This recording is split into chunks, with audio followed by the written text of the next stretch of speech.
all I can do, and it's a pleasure to have you back in the booth this year, and hopefully we'll keep you around. I don't know for 35. I don't think either of us will make it 35 more. Nor do I want to. But, however, I must say this is probably off and on about my 10th year. It is. Yeah. It is. Yeah, probably. That's good. Yeah. All right, David Payne, what's going on down on the field? It's hot, I know that. Yeah, the sun finally went down behind the mountain here, so actually it's taking the sun off the bleachers and the field, and looks like to me off the press box there. So it's not too bad. I wanted to ask Charlie about the high bars he was talking about. I've been in a few low bars. Really haven't been in too many high bars, but I've worked my way there somehow or another. But no, I'm just kidding. I appreciate it, Charlie. Thank you. We've had a great time and over the years, and this team is going to be very exciting to watch, and they got personality plus every one of them. The players, they all want to win, and they all, obviously, if you read the story that Mark Maynard did on Sammy Hunter, make us work harder. That's what the players kept telling him. Don't give us a day off. Work us hard. Work us every day. Work our butts off. And we'll see if that pays off. And, Dirk, you look at the beauty of it is you start looking at the roster, and 99% of them are back. Yeah, right. We got another year of them, but we're going to enjoy this one first. But we got another year. Well, the crowd is, as you can tell, I don't know why everybody parked out here, but they did, because it's really not up on the highway there, aren't they? Oh yeah, they're still waiting to get in. I thought those people were trying to get in the parking lot, but they're parked up there, aren't they? Yeah, they're parked, and there's still a line of cars, all at the corner of 23 there, and but the side over there doesn't appear to be all that full. The side here is filling up, and as we talked, this side will be full, and you can see, as Dickie uses one of my favorite words, there's a plethora of Marines. I don't know where he got that. From you. You've rubbed off. Yeah, that's way out of his pay grade. Greenup County's captains are out on the field.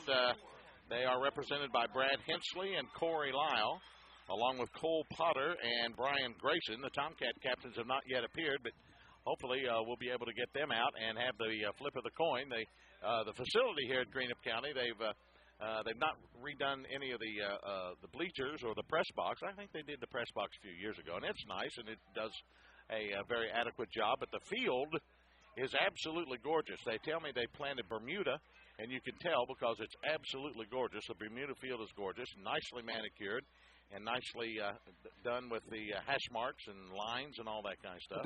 Dickie, asphalt to asphalt, I defy you to find any field in any better shape than this. I agree. And I love Putnam Stadium. I do, too. And this field is tip-top, I'll tell you that. And apparently they have a new lighting system here. We'll get to test it after a while. Because you always came down here and it was always so dark. Mm-hmm. But we have new lights here as well, so hopefully that will solve that problem because it's always so dark here. But nevertheless, it's a beautiful night for football. It is hot. It is muggy. I thought they might, some question, I guess, if they might not start till 8 o'clock because of the heat and the humidity, but apparently it is. Well, they're not going to start at 7:30. No, they're not going to start at 7:30, but apparently the heat and humidity with Doc Stottlemyre's, whoops, hello. There, we lost that one. Okay, now I got to find the damn phone. Distance here? I don't know. That's a toll-free number. I don't know what happened.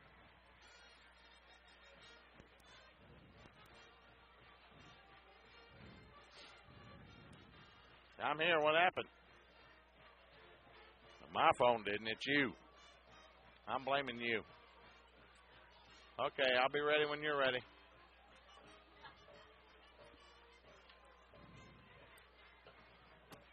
But I can't hear anything. Just barely. What's the clock say? I can't see it. 4:45. They've reset it, I think. Maybe not.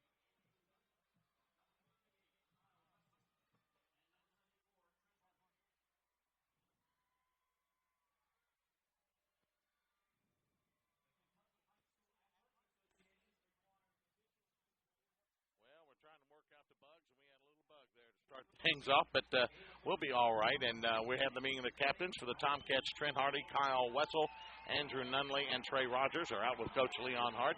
Mike Copley, is out for Greenup, and Kenny Johnson, our referee. He will give us directions and tell us everything that's going on and have the flip of the coin as he goes down both lines to. Kenny Johnson. Here we go. Jeff Callahan, Chris Callahan, and Laker Johnson. We're the referees in the spot. Any questions so far? I expect you guys to take care of your team, sportsmanship. If you all don't do it, we'll do it for you, and you won't like the way we do it. It's that simple, guys. We're here to play football. Nothing else is going to happen, all right? White team's visitor. Who's going to call the toss?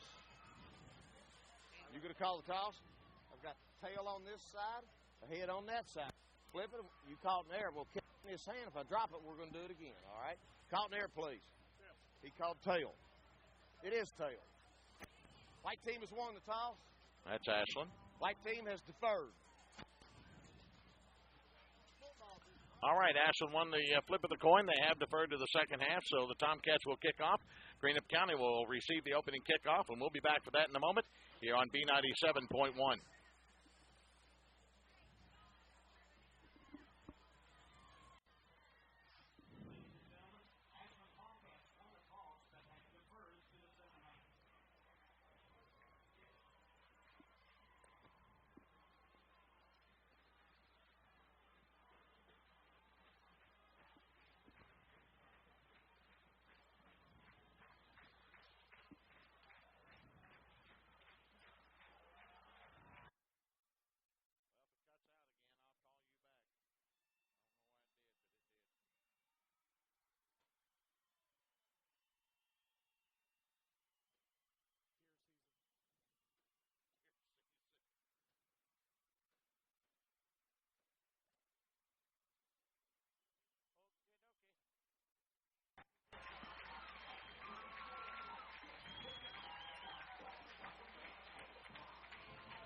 Well, they don't have very many, do they? No, they sure don't. About as many in their band.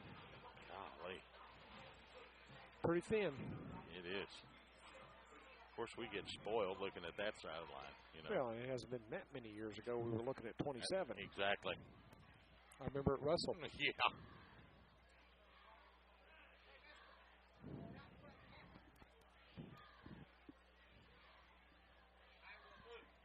That would have been Tyler Baldridge's senior year when we was had that Sophie. it? Yeah. Yeah, you're right.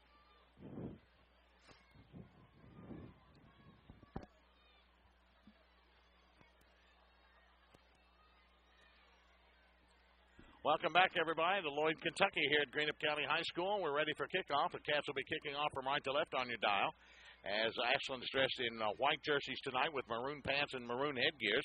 Greenup County comes in with their home green jerseys, white pants and white headgears.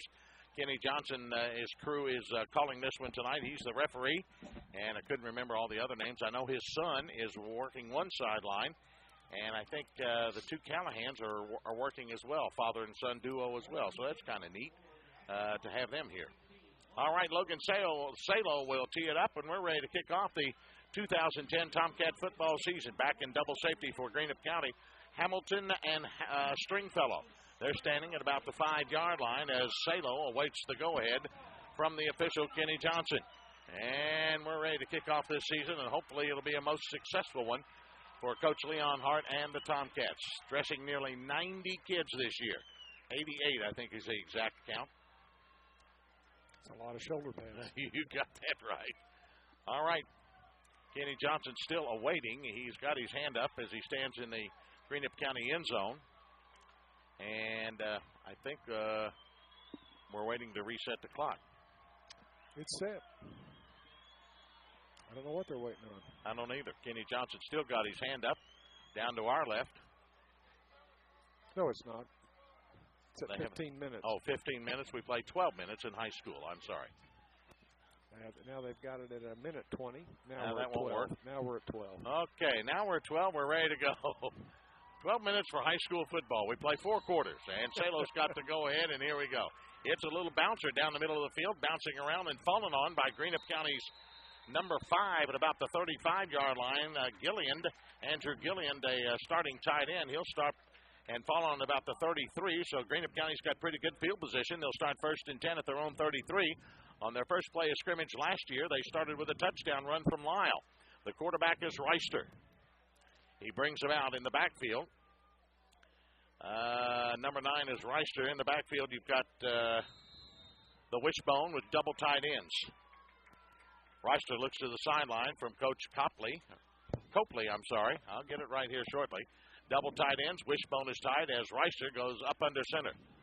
The fullback is A-E-H, and the give is to Lyle. He's got a big hole across the 35-40 up near the 41-yard line. Corey Lyle opens things up for the Greenup County Musketeers with a gain of about 8. It'll be 2nd and 2 for the Musketeers now as they have it up at their 41-yard line. No huddle offense. The fullback in there is A. The running backs are Lyle and Marsh in the wishbone. Reister again looks to the sideline to the play as everybody's wearing a wristband. Double tight ends.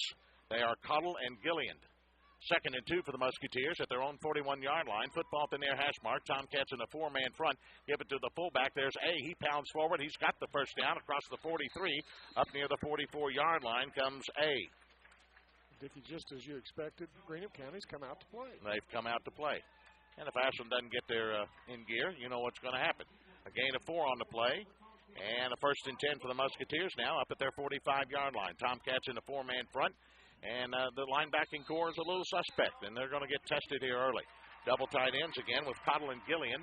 The fullback, again, is A. The running backs are Lyle and Marsh in the wishbone as Reister looks to his pad to get his play and relays it to the rest of his ball club. They're going without a huddle.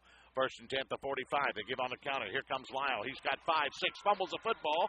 Or was that a headgear? That's a headgear that came off. I'm sorry. I thought it was a football. He's across the 50 and down to the Tomcat. Let's see where they spot it. About the 47-yard line. A nice run there from Corey Lyon right now. Greenup County's big offensive front is just having their way with the Tomcats as he picks up 8 more. It'll be 2nd and 2 for the Musketeers now. And, Dickie, they are huge. They are huge up front. 285, 285, 265. 250. Swift comes out of the lineup for the Tomcats, a linebacker, and Anthony Johnson comes in.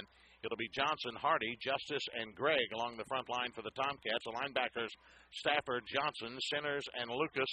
Secondary, you've got Wetzel and McLeod, and I'll check the other one here in just a second. Anyway, 2nd and 2 for the Musketeers now at the Ashland 47 as they're just keeping it right basically between the tackles and running it down the Tomcats' throat. Again, double tight ends, Gilliand and Connell. The fullback is A. The running backs are Lyle, and somebody jumped the gun, but they're going to give it to the last man through, and very close to the first down as he fights inside the 45 to about the 44-yard line. And I don't know who carried the football. It was A again carrying the football for the Musketeers as they spot it. They'll spot it at the 44-yard line. Should be enough for the first down as he picks up about 3 and 2 straight first downs for the Musketeers. Taking it right down the field against the Tomcats. 1st and 10 at the Ashland 44. Again, double tight ends. Wishbone is tight. Reister, the quarterback, with A, Lyle, and Marsh in the backfield. Tomcats still in a 4-man front. Now they're going to sneak another one up there. They're in a 5-man front now. 3 linebackers, and Greenup County jumped the gun. Right tackle over here, number 64, Cole Potter, jumped about a day early, and that'll cost him 5, our first penalty of the year. And now Kenny Johnson explaining something to the Tomcat defense. I don't know what it is, but I think he was probably telling them not to talk or something. Maybe a warning. Maybe a warning of some sort. Illegal procedure against Greenup County, the call, and that'll move it back to the 49-yard line. It's now 1st and 15 for the Musketeers at the Ashland 49. Play just underway here at Greenup County High School between the Tomcats and the Musketeers. Again, Reister looks to the sideline for Coach Copley in the play, and he's got double tight ends again, and the wishbone is tight. Tomcats got 5, 6, 7, 8 men in the box, and that's where they're going to have to start, and the Tomcats jumped the gun there.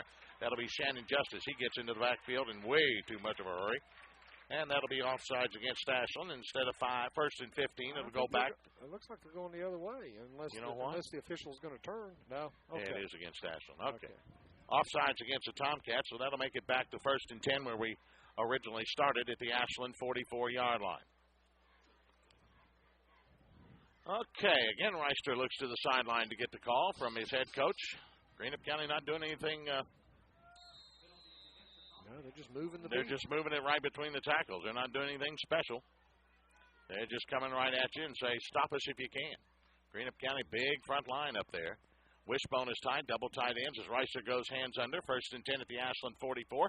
Second man through gets the call, and a big hole for Marsh, and he's off at the 20, 15, 10-5. Touchdown, Greenup County. Just like last year, the Musketeers strike first. Marsh goes 44 yards on the counterplay. And the Musketeers go on the scoreboard first, and it comes early in the contest with 8:51 to go here in the first quarter. The Musketeers are on the board as Marsh goes 44 yards for the score, and Greenup County leads it 6-0. Ashland couldn't do anything about it, just a little counterplay to Marsh, and he busted it through there. The extra point man for the Musketeers is number 11, Skylar Williams, and he kicks it through beautifully. Right through the uprights, and with 8:51 left to go here in the first quarter, an early Greenup County lead of 7-0. Back in a moment on B97.1.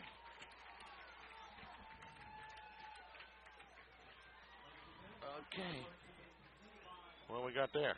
5 plays. Okay. 67 yards. 67 yards. 306. 306. Yeah, that was easy enough. Real simple.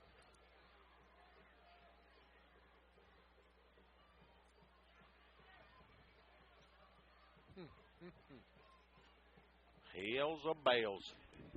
Who'd have thunk? Gotta do something, defense. Linebackers suck. Well, they're beating the down lineman, too. Yeah, that's true.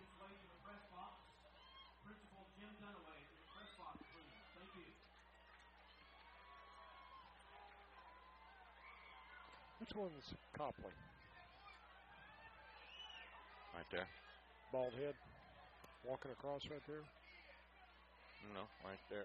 Right there at the 40. Okay, right in front of me. Yeah. Back at Greenup County High School where the Musketeers march 67 yards in 5 plays. Take just over 3 minutes to do it. Marsh a 44-yard gallop. Williams with the extra point. 7-0 Greenup County as he tees it up at the near hash mark. Back deep to receive it. Single safety Massey. He's going to roll it along the floor. And Ashland's going to fall on it. Watts will at his own 32, 33-yard line. And Ashland will start at about the same place Greenup County started. Good field position. But they trail it here early at 7-0. Tomcat defense looked like a sieve that time. Greenup County just ran it right at them, stuck it right down their throat and right into the end zone. Sammy Hunter will be your quarterback. The center will be Wessel. The guards are Swift and Suttles. The tackles are Hardy and Johnson. The wideouts, you've got Withrow and Wessel to the near side. Nunley is a tight end on the right. Backs are in the I. Cody Watts is your fullback. Trey Rogers is the deep man in the I formation as Hunter's going to go up under center. Greenup County in a 4-man front.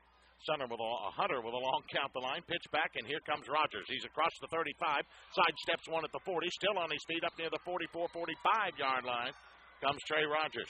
He was questionable tonight. He tweaked his hamstring a little bit last Friday night against Mason County in the scrimmage, but he didn't show it there as he picks up 12 and a quick first down for the Tomcats. I believe it's been retweaked. Yeah, looks like it. They tuned it up pretty good, didn't it? All right, the backs come out. Now we've got double wideouts to each side.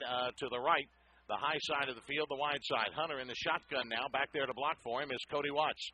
Hunter in the shotgun. 1st and 10 is 45. Greenup in a 3-man front now.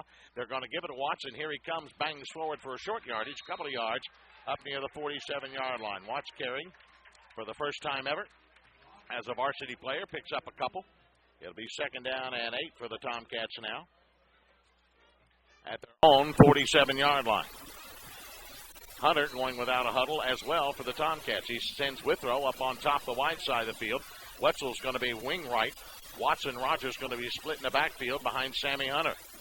Well, the Tomcats have come out in 3 different formations already. Greenup County in a 4-man front with 4 linebackers. Here's Wetzel in motion. He's going to give it, and here comes Watts. 50, 45, first down to the Greenup County 42-yard line. Goes the hard-charging sophomore, Cody Watts. He is the nephew of the former All-American Nick Jordan. And he carries for big yardage from the 47 to the 42. Yes, he is. Gain of 11, another Tomcat first down. Well, these defenses are going to have to get better in a hurry. Right now, they're showing nothing. 1st and 10 for the Cats. Hunter's got him in the shotgun. Twin wideouts up on top. One to the left, the short side Withrow. Hunter's got Rogers and Watts back there with him. Hadn't thrown it, hadn't had to. Gibbs on the counter. There goes Rogers, 40. He's got 5, maybe 6 inside the 40, down near the 37-yard line. Take it all even. Trey Rogers carries for about, let's see where they're going to spot the football. At about the 37-yard line and a gain of 5. It'll be 2nd and 5. Or will it be 3rd? No, 2nd, that's right. 2nd and 5 for the Tomcats now. At the 37-yard line of Greenup. Wetzel to the right side, Withrow to the left along with Nunley. Again, the shotgun formation. Hunter looks to the sideline, doesn't like what he sees. And still looking to the sideline. Now, is he going to take the snap? He's going to put Nunley in motion to the far sideline. Greenup in a 3-man front. Not sure he likes the call here, and Ashland took too much time. Yep, delay a game. Sam Hunter didn't like it when he came to the line of scrimmage. He didn't like the form, or did he call timeout? The referee dropped the flag. It's illegal procedure. That's the call. All right, we'll do that. And now Ashland has called timeout. Sam Hunter didn't like it when he came to the line of scrimmage. The formation they were in against the Greenup County defense, looked to the sideline on several occasions, and finally Ashland got called for the illegal procedure call. Well, is it a timeout or not? Ashland's coming back out on the field, but public address, the guy said it was a timeout. And it is an official timeout for the Tomcats. They're out ready to play. Greenup County's out and ready to play. So, hey, here's an idea. Let's play. They mark the football back near the 42. Instead of 2nd and 5, it's now 2nd and about 10. Hunter's got him out in the shotgun. He's got Rogers and Wetzel. Double wideouts up on top to the near side, Nunley and Withrow. In the backfield is Watts blocking for Hunter. It'll be 2nd and less than 10 for Ashland, just inside the Greenup County 42-yard line. So we're going to take a short timeout and get ready to play. 7-0, Greenup County leads it here early, much like a year ago. Now Nunley goes in motion toward the far sideline. Hunter awaits a snap from Wetzel, a good one. He's rolling to his right, throwing across his bottle. Got his Nunley, wide open, 30, inside the 30, and tripped up near the 27-yard line. First pass completion of the year for Sam Nunley. It goes to for Sam Hunter to Andrew Nunley. I'll get him right eventually. And he picks up big yardage from the 42. They'll take it down near the 26-yard line, a gain of 16. And another Tomcat first down. That's their 3rd. 1st and 10 for the Cats now. The Greenup County 26. 3 wideouts to the left now. Rogers, Wetzel, and Withrow as Ashland goes without a huddle. Watts and Hunter in the backfield as Hunter goes to the shotgun. Watch the lone blocking back there. Tight end on the right. Here's Hunter. He's going to keep it himself. Big hole opens up, then quickly closes. Cuts across the 25 down near the 23-yard line. Sam Hunter's first carry of the year. He rushed for nearly 300 yards last year and 5 touchdowns, and he picks up pretty good yardage, 3, maybe 4. He'll spot it at the 23-yard line.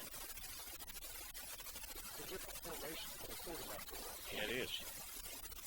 A gain of 4. And it'll be 2nd and 6 for the Cats at the 23. Twin wideouts to both sides. Hunter in the shotguns. Got Watts back there with him. He's going to leave it off to the left side. He's going to throw it out here in the flat. Wide open Withrow. He's got it at the 10, at the 5, touchdown. But flags all over the place. It's one way or the other. Yeah, let's hold the phone here. Wide open was Withrow at about the 5. He hit him for the touchdown, but we got flags not only in the end zone, but at the 10-yard line. I think it's defense. I think it's defensive holding. I think he was holding. Yeah, let's wait and see as the officials, both officials who threw the flags, will come up and talk to Kenny Johnson. And we'll get the official call. Could conceivably be on offensive pass interference. Doesn't happen very often, but it does happen. And we'll get the call. It's pushing against Ashland. It goes against the Tomcats. Erase the touchdown. No. Kenny has motioned it wrong. Pushing against Greenup County. All right. Illegal use of the hands, basically. Yeah, I can see it. All right. So it will be a touchdown from Hunter to Withrow that covers 23 yards and a Tomcat score. I guess if Leon gets a professional going for 2. Yep. That's what he's going to do this year. All year long. All year long. Ashland had 64% of their 2-point conversions last year. Of course, if you're hitting 50%, you're even. If you anything above that, it's icing on the cake. Yeah. 5:46 to go, and the Cats will go for two. Hunter brings him out. He's got Watts and Rogers split in the backfield. Withrow and Wetzels are the wideouts to the right side. As Hunter goes up under center this time, going for two. They pitch it back. There goes Rogers, and he's going to try and kick it outside. He's not going to get there. They wrap him up at about the 1 yard line. So the run for two fails. And with 5:46 left to play here in the first quarter, Greenup County hangs on with a lead. It's Greenup County 7 and Ashland 6. Back in a moment on B97.1.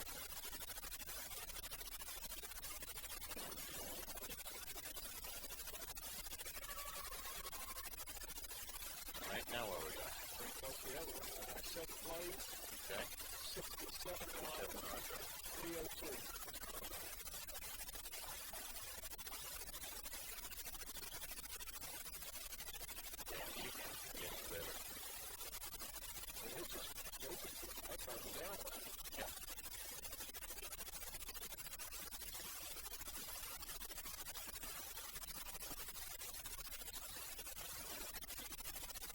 All these cars in there, they forgot about the new lights.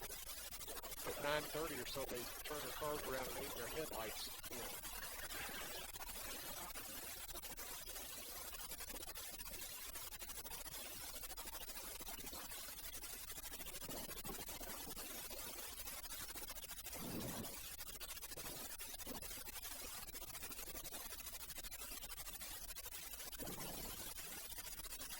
Well, the Tomcats march 67 yards. They do it in 7 plays. Withrow a 23-yard touchdown pass from Hunter. It took them just over 3 minutes, but the run for two fails, and Greenup County still hangs on 7-6 over the Cats. Salo will tee it up. Let's see if either one of these defenses can get any better than they did on the first series of each team. Those defenses weren't, they haven't showed up yet, to be quite honest with you. Salo's got to go ahead, approaches the football, and it's going to be a little wobbler headed to the sideline. It's going to be picked up by a Greenup County player at his own 30. He's backtracking, now comes across the 30, 35, 40. Up near the 42, 43-yard line comes Bo Osmond. Nice return. You know, it looks so ill-advised at the beginning. Sure did. But he did a beautiful job, and he brings it back for about 12 or 13 yards. And Greenup County's got good field position. The Musketeers will start first and 10. As they start, let's see where they're going to spot it. We'll call it the 42-yard line. And the Musketeers leading it 7-6 here early. Reister, the quarterback, again, double tight end. 17 is Sparks. He's the tight end on the right. And on the left, you've got Cottle.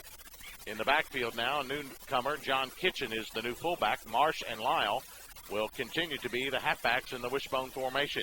Reister looks over to the coach to get his play. Everybody wearing a wristband with the plays on it.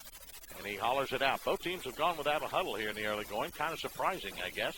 Ashland showing a 5-man front, 3 linebackers, and their secondary is up almost in the box. I mean, they've almost got 11 men in the box. They got 8 men in the box, and they've got pretty close to all 11 in the box. Greenup County has shown no signs of throwing the football. And nor do they need to. Exactly. Reister, hands under. He's going to give it. Last man through. There goes Marsh, and he's loose again. He's gone. Oh. Nobody's going to catch him. He's inside the 20. 10-5. Touchdown. Hey, Same play he ran before. This is scary. Yeah, it is. Ashland's defense is really bad. It comes just seconds after the Tomcats have got the lead to 1. 5:24 left to go here in the first quarter. Marsh gets his second touchdown of the night. This one a 58-yard gallop. And the Musketeers now lead it 13-6. And in to try the extra point for the Musketeers is number 11, Wade Reed. David, you want to call this one? Okay, you don't want to. That's fine with you. You want to do it? You get to pay the same whether you do there it you or not. go. Greenup County's a player short, but now they're running one out. And I don't know if they're going to call timeout on this extra point or not. Yeah, it didn't take long to do that. Here we go. All right, lines are down. The ball is placed. A little high snap, and it's blocked by the Tomcats. Trent Hardy came through there along with Case Lucas. So the Tomcats blocked the extra point, but still trailing. With 5:24 left to go here in the first quarter. His score now reads Greenup County 13 and Ashland 6. Back in a moment on B97.1. One play, 58 yards, right? Let's do it. 12 seconds. 12 seconds. Kick ball. They've run 6 plays. They've not thrown a pass. Nope. Our linebackers really suck. Well, but it has to happen at the line, though, to get into the linebackers. And they're running away from Hardy. Yeah, that's true. I don't blame them. No. Well,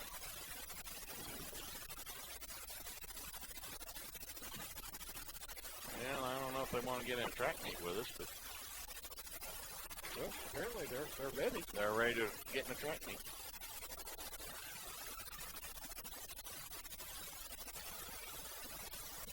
Yeah, we've had 3 touchdowns, and we've only played less than 6 minutes or 7 minutes. 7 minutes.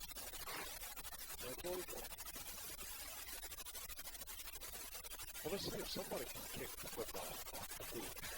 We're back at Greenup County. The Musketeers, one play, 58-yard drive that took 12 seconds. Marsh, a 58-yard touchdown.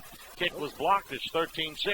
Another kick along the ground, bobbled around by the Tomcats, and finally somebody falls on it, but way back at about the 22, 23-yard line, and here's a late flag coming in. Might have been a pile-on. Chase Lucas was the man who had to go back and get it after Ramey fumbled it around. It is against Greenup, and it will be a personal foul. Marsh has rushed 2 times for Greenup County for 2 touchdowns and 102 yards. I think he can go dressing room now if he wants. Nice start to the season. Yeah.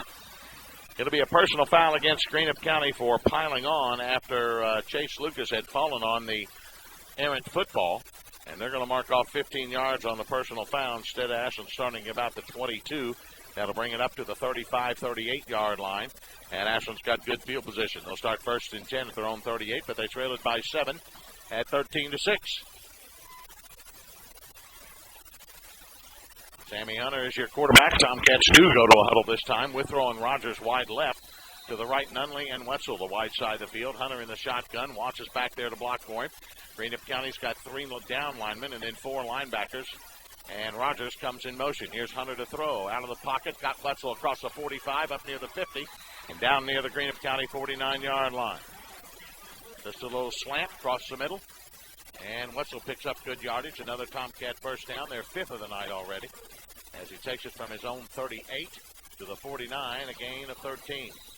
Leon Hart was right when he made the assessment that his offense was ahead of his defense. Yes, they're way ahead.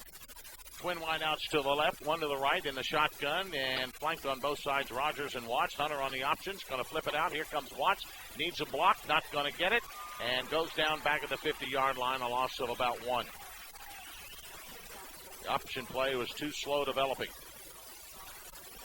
Well, during the game tonight, we'll be calling our Monroe's collision of the game. Monroe's across from on Greenup Avenue, 2788 Greenup Avenue in Ashland, across from Eagle Distributing, home of the free loaner car, and they're one of our new Tomcat sponsors, and it'll be the collision of the game, the big hit of the game from Monroe's. 2nd and 10.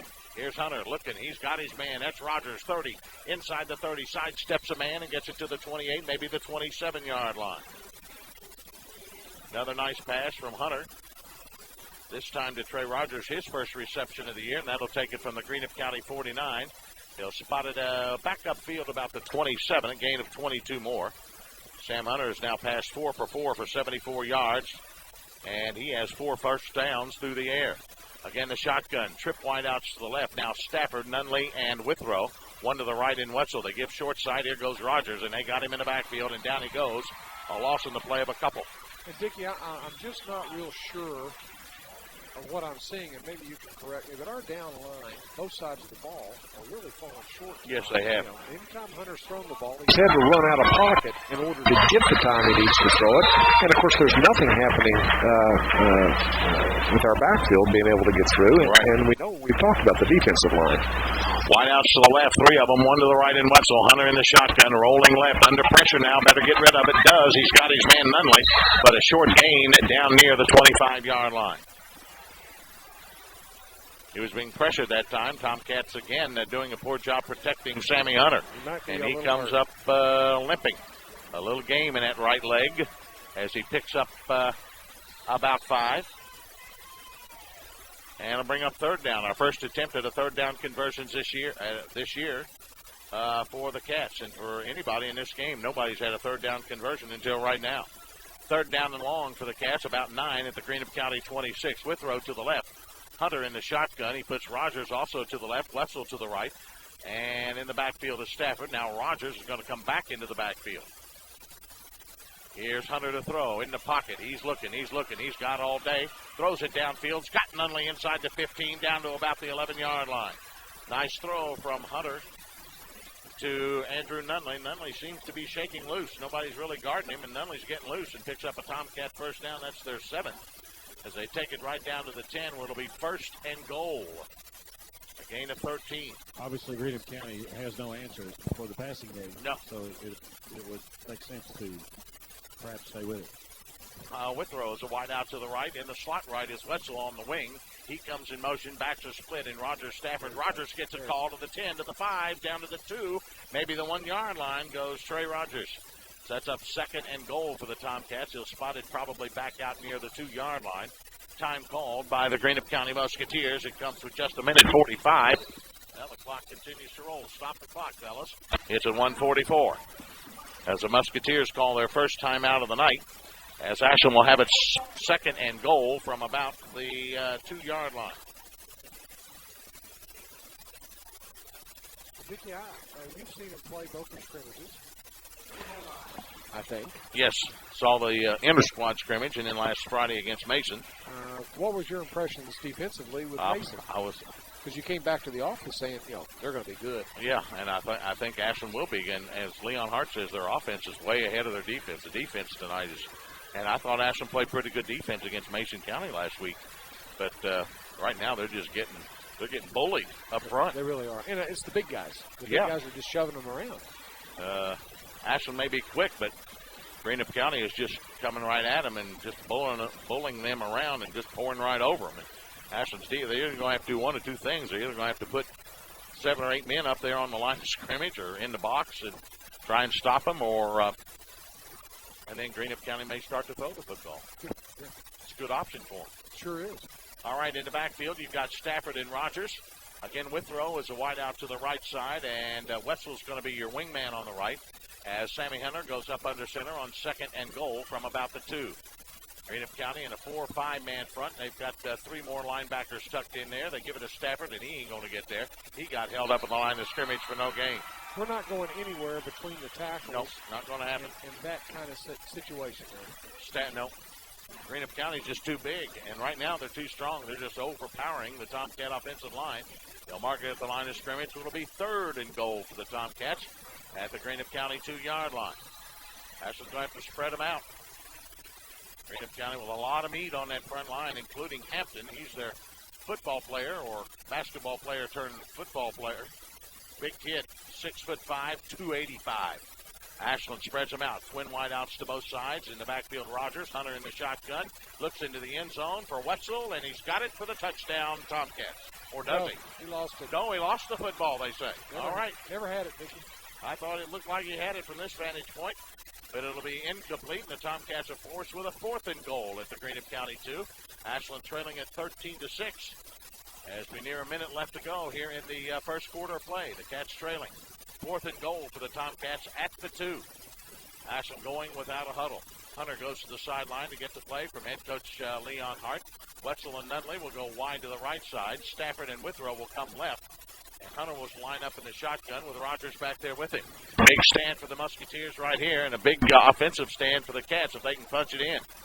Here's Hunter, awaits the snap. He'll take it on the option. He's going to keep it himself. He'll dance into the end zone for the score.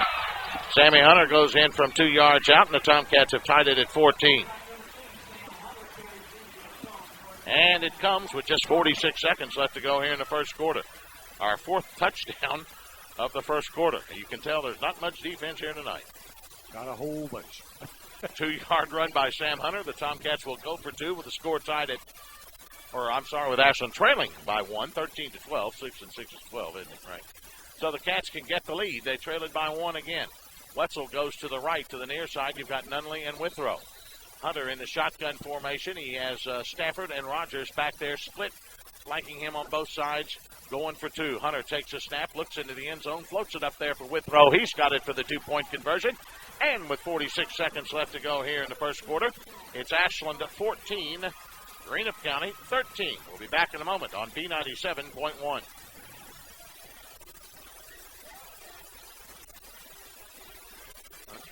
Withrow.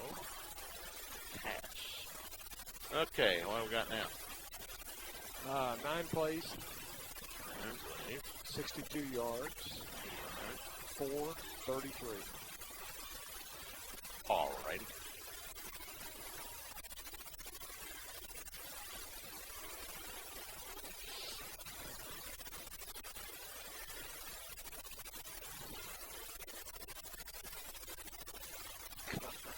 Football game.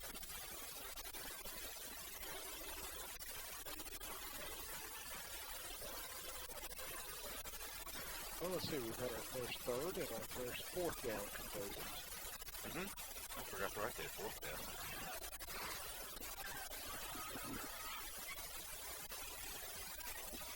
Still perfect in the air. No, he missed that one. 6 for 7. Well, the Tomcats marched 62 yards in 9 plays. Sammy Hunter gets a 2.2-yard touchdown run. Hunter to Withrow for the 2-point conversion. Ashland leads it 14-13. Another squibber down the middle of the field. It's fallen on by Greenup County's big number 62, Jack Abrams. He is 5'10", 265. And Greenup County's got great field position. What do you say, young lady? Ah, these are good people. Peanut butter fudge from the Mercer family. You can't beat that deal.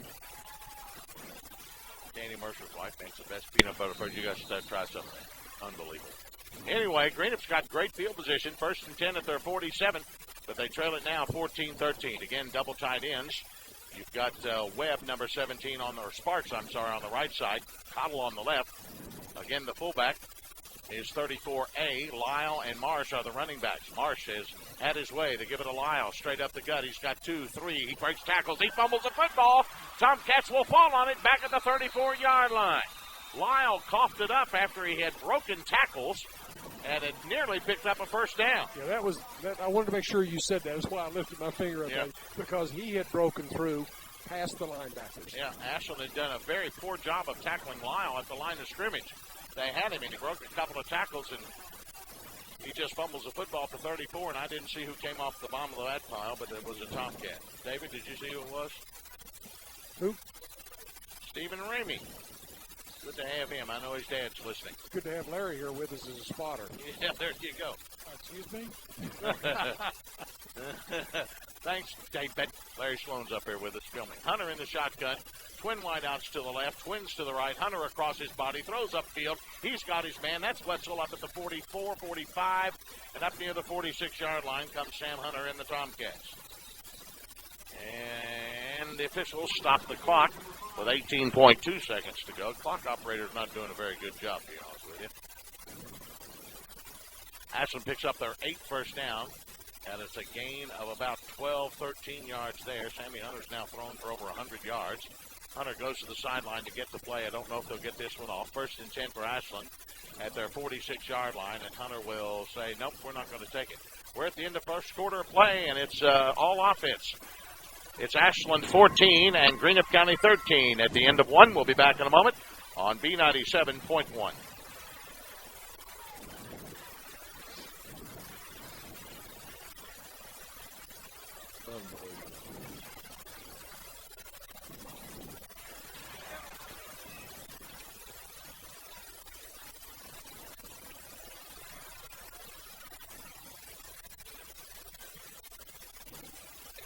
And I don't know how long the big kids can run in this heat. No, I don't either, and that probably will tell the tale. We can run, wear them down, but hell, our defense sucks. At this point. But the good news is, this too will pass. This too will pass. Yeah, we'll do something defensively in the second half different, I know that. A few kind words for them. They score now, though. If Ashland scores on this series, at some point, Greenup's going to throw the football. They'll have to. Well, maybe they don't have to, but they probably will. Okay, we're going into the second quarter, are we not?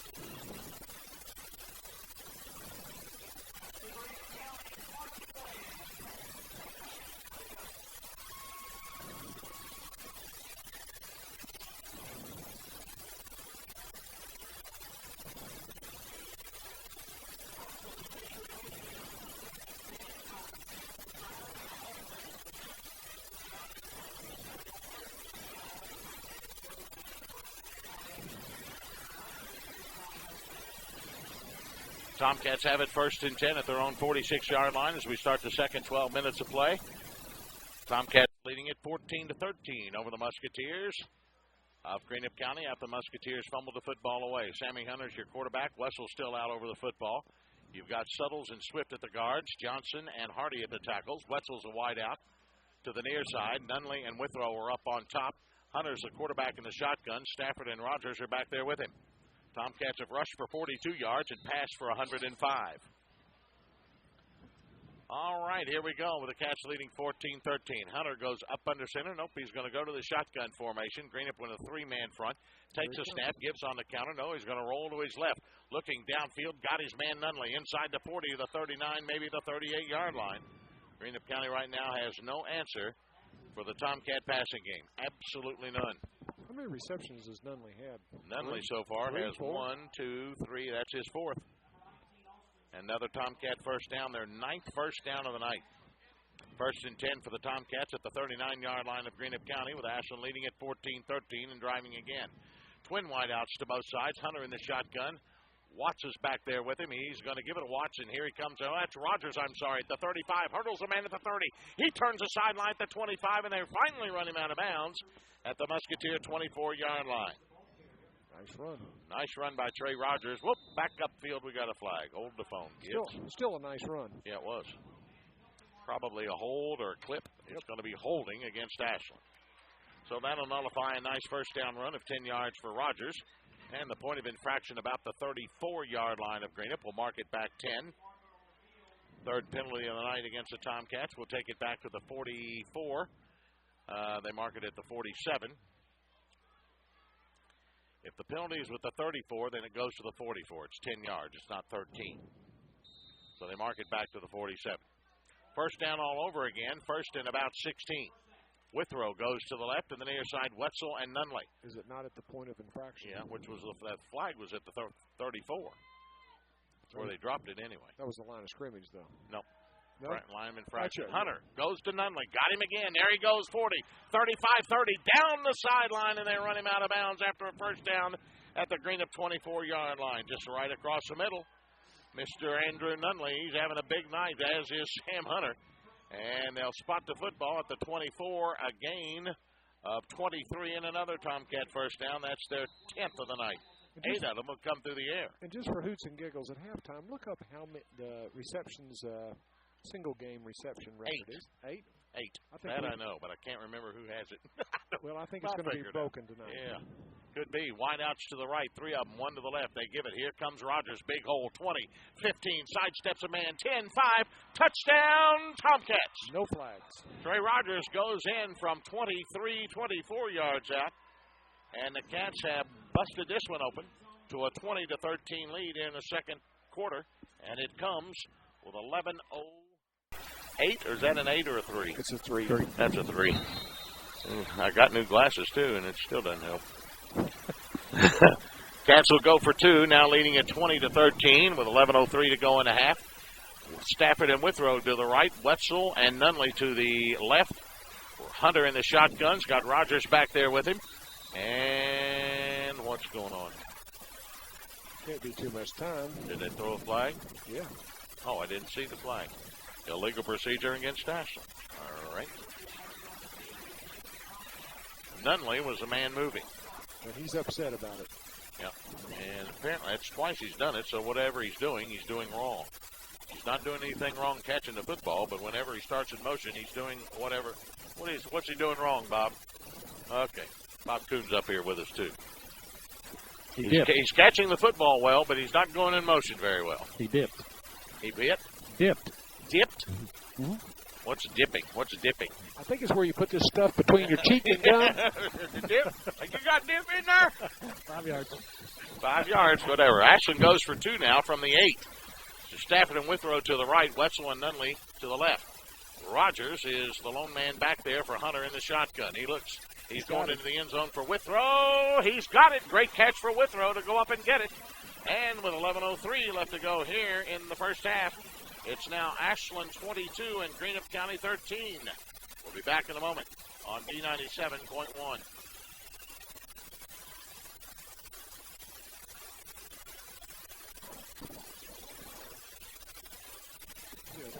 plays on that particular one. Each one to score a first down. You know, you're right. Okay. What we got? 4 plays, 66 yards, 56 seconds. That is odd, though, you know? It is odd. Every play they ran was first again. Yep.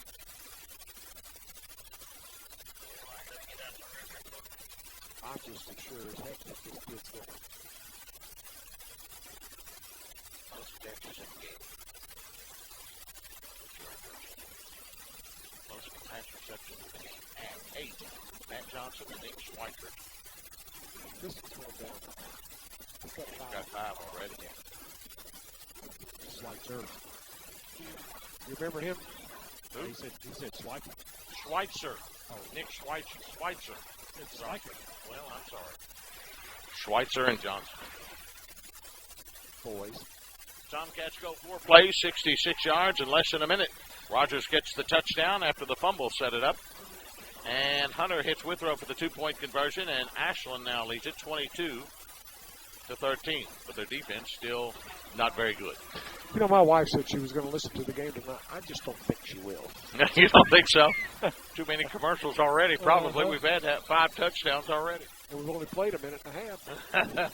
Here's Salo. He's going to squib this one down the middle of the field. Going to be picked up and now fallen on by an up man for Greenup County. Number 12, J.J. Cottle, their tight end. He'll fall on it right at about the 28-29-yard line. That's where the Musketeers will start first and 10.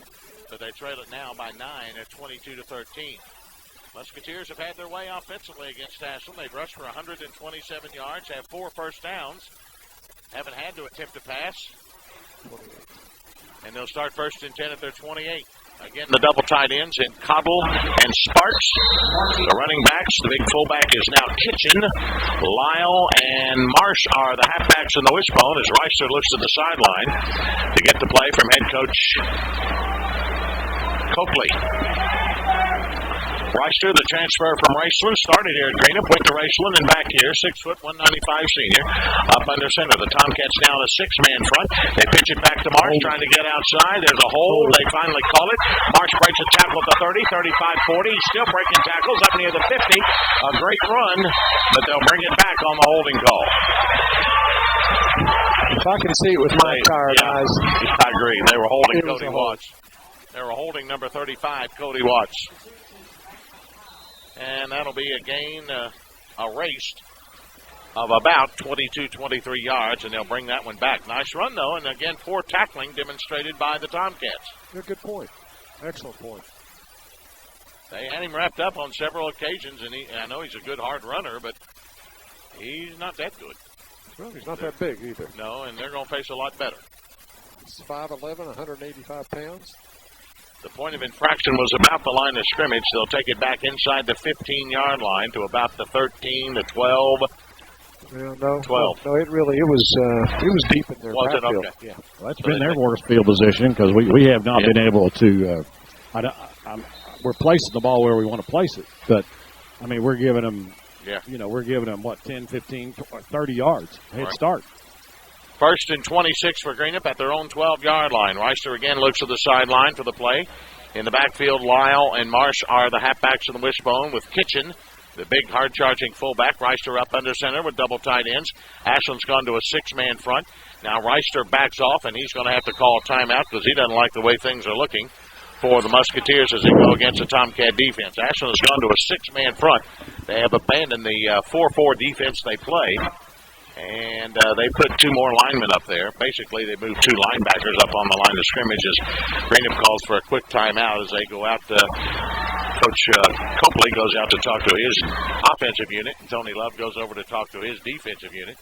Things have cooled down here at Greenup County High School, and the lights are on. And I think I can tell a difference. It does look, of course, it's not quite dark yet, but it looks like the lights are a little bit brighter. Yeah, and see, I don't remember these being as bad in my mind as Boyd County's. Oh, Boyd County's. It just seems that those are horrible. Yes, they are. They put you in mind of McLaughlin County in a heavy fog. where we couldn't see anybody.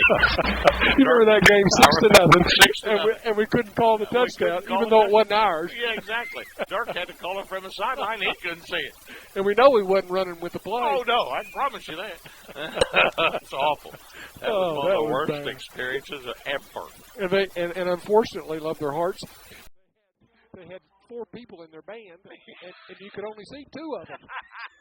That was a blessing, I think. I'm not sure. Johnson Central is leading Boyle County 15-14. Oh, good. That's somewhere in the second quarter.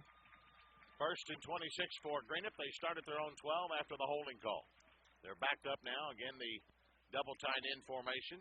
Again, Kitchen the fullback, Marsh and Lyle the halfbacks in the wishbone. Reister goes up under center.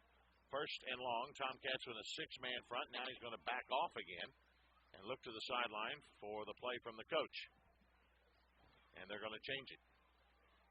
The audible at the line of scrimmage. Now Reister back up under center. He better hurry. Finally gets this one off, and he's going to give it. Big hole for Lyle. He breaks tackles. 25-30. 35 breaks another tackle. First down up near the 40. Ashland's poor tackling. McLeod, Ramey. He just ran through them.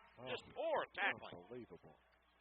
Takes it from his own 12 up near the 40-yard line, a gain of 28, and gets the Musketeers out of a hole and a first down. You know, it's getting to the point where every play is a first down. Yeah.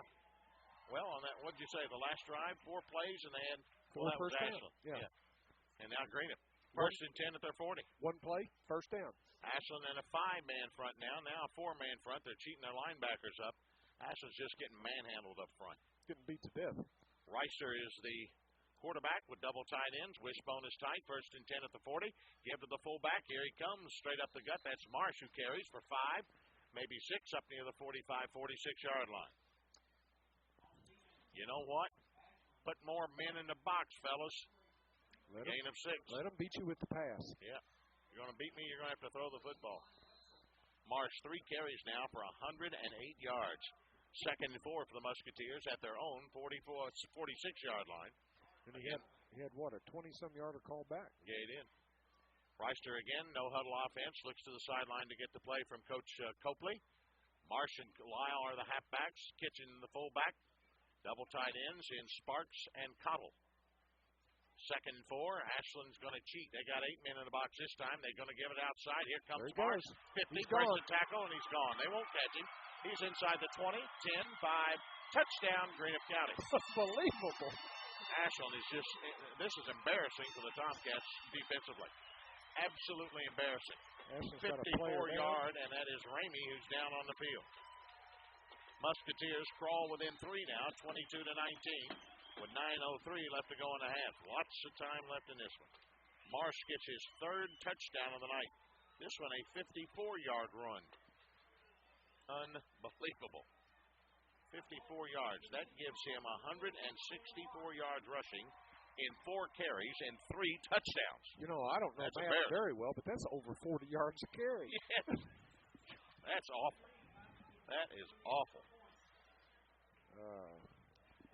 Well, Williams will try the extra point, but they'll have to work on Ramey first. They get him up, and it looks like he's hurt his right arm of some sort, maybe his hand or something like that, as a Tomcat training staff. A.J. Stottlemyre and David Apps and the crew come out to look him over, and he'll go off the field under his own power, but the Musketeers have pulled to within 22-19. Unbelievable. I never would have thought this. No, me either. Defensively for Ashland, they stink. Cats will replace Ramey with Sammy Hunter. Williams will try the extra point. Lines it down. Bad snap. He's going to get it off, and it will be good. Just made it inside the left upright. Williams gets the extra point. And with 9:03 left to go here in the half, it's now Ashland 22 and Greenup County 20. We'll be back in a moment on B97.1. I got a question for you when you get done with your stuff over there. Okay, go. Okay, 3 plays. All right. And now, does it come from the original spot? The first play was that big penalty. That's right. So does it go from all the way there or the original spot as far as total yards? Well, because it's a 16-yard difference. Yeah, the drive started where it started. Okay, the drive started at the 28, but then they had a penalty to put it back to the 13. Yeah. So it's either a 72 or an 88-yard drive. I'm inclined to say it's a 72. I think you're right. We're going with that. All right, and a minute 56. And 2 of their 3 plays were first downs. That's true. Unbelievable. This is just unbelievable. They suck.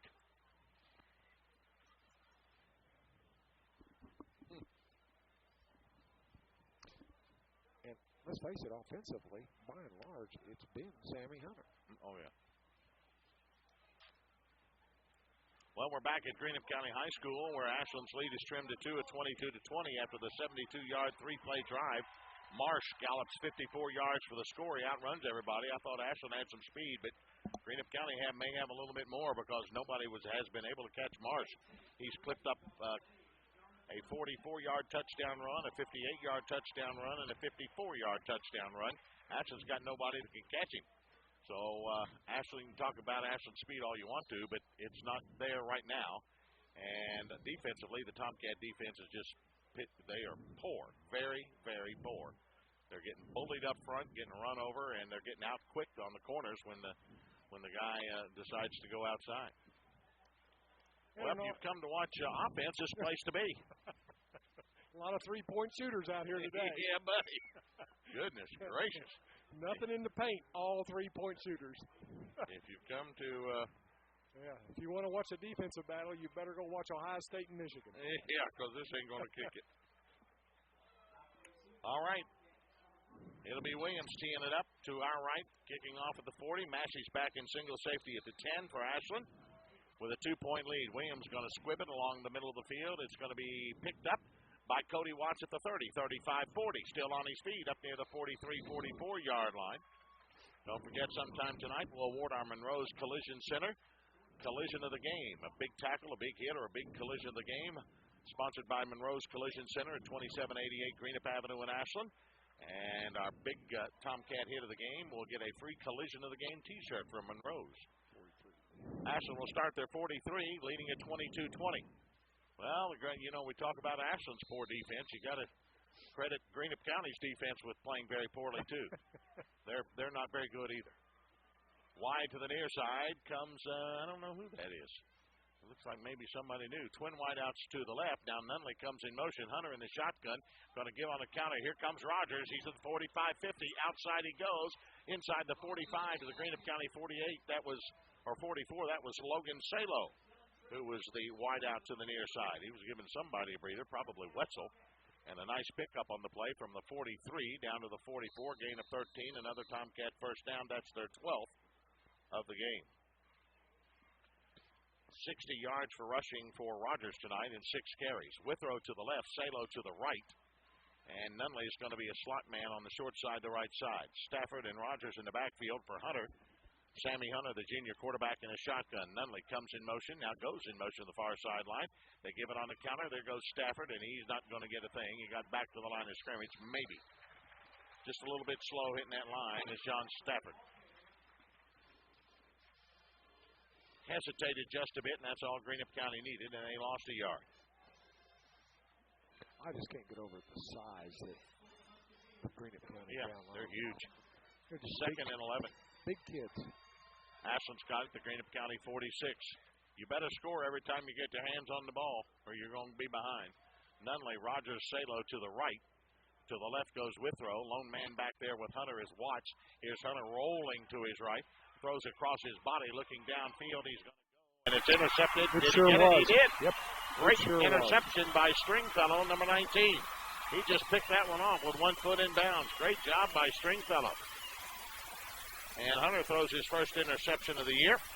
And Greenup County will turn it right around and probably march it nearly to the field and take the lead. It comes here in the second quarter with 7 minutes and 40 seconds to go. First and 10 for the Musketeers. They start at their 29-yard line. But they trail by only 2 at 22-20. 29 yards, I calculated ought to take them 3 plays. That's about right. Reister is your quarterback. He goes to the sideline, now comes back out, no huddle offense. A is the fullback now. Lyle and Marsh, the halfbacks in the wishbone. Sparks is a tight end on the left, and the tight end on the right now is number 5, Gilliand. 22-20, Ashland leads it, but Greenup County's got the football and starting at their 29. Ashland in a 6-man front. They give it off the right side. There goes Lyle. He opens up a hole. Now they're going to slam him down, and they finally got a good tackle. Somebody finally made a good tackle over there, and I don't know what it is or who it is, but that was number 52 for the Tomcats, Anthony Johnson. As Lyle picks up short yardage that time, he gets only a yard up to just across the 30-yard line. 2nd and 9 for the Musketeers now, just across their 30-yard line. Reister again to the sideline to get the play and heads back out as he calls it out. Everybody wearing wristbands with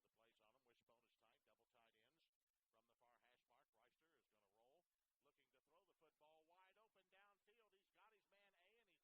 on them.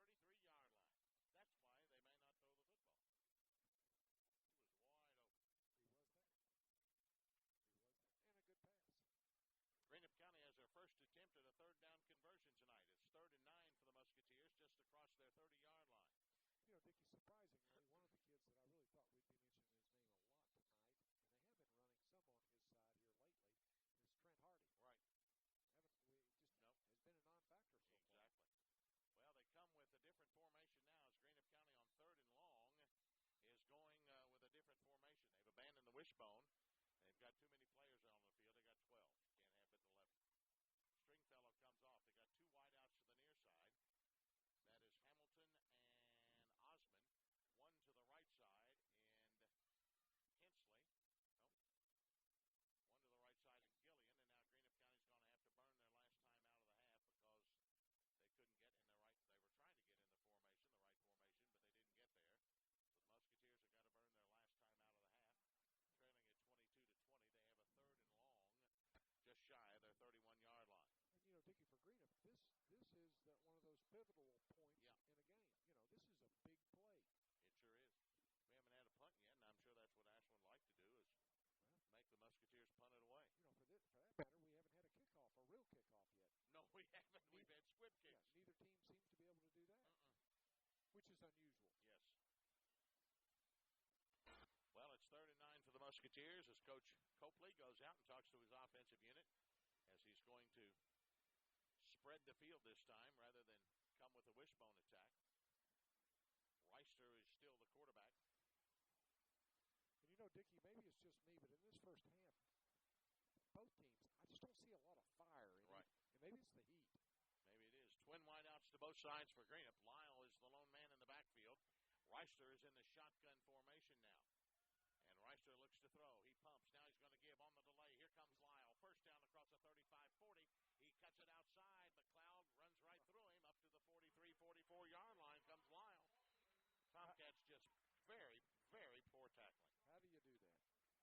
Just terrible attempts at trying to tackle. First down, Musketeer. Gain of 10. Musketeer first down. A big 3rd down conversion there. I had me a big pack of ants that were like formed here. I think they've all gone to the Holiday Inn. They're gone. Double tight ends again in Gillian and Sparks. Reister looks to the sideline to get the play. The fullback is A-E-H-A. The halfbacks are Lyle and Marsh. 1st and 10 for the Musketeers at their 45. Tomcats 4-man front again. There they go on the counter. There goes Lyle. Breaks one, breaks another. Up to the 50-yard line goes Lyle. What is wrong with Ashland's tackling? They're going to have to work on that this week. Boy, they got a long way to go, I'll tell you that. A gain of 5 on the play. It'll be 2nd down and 5.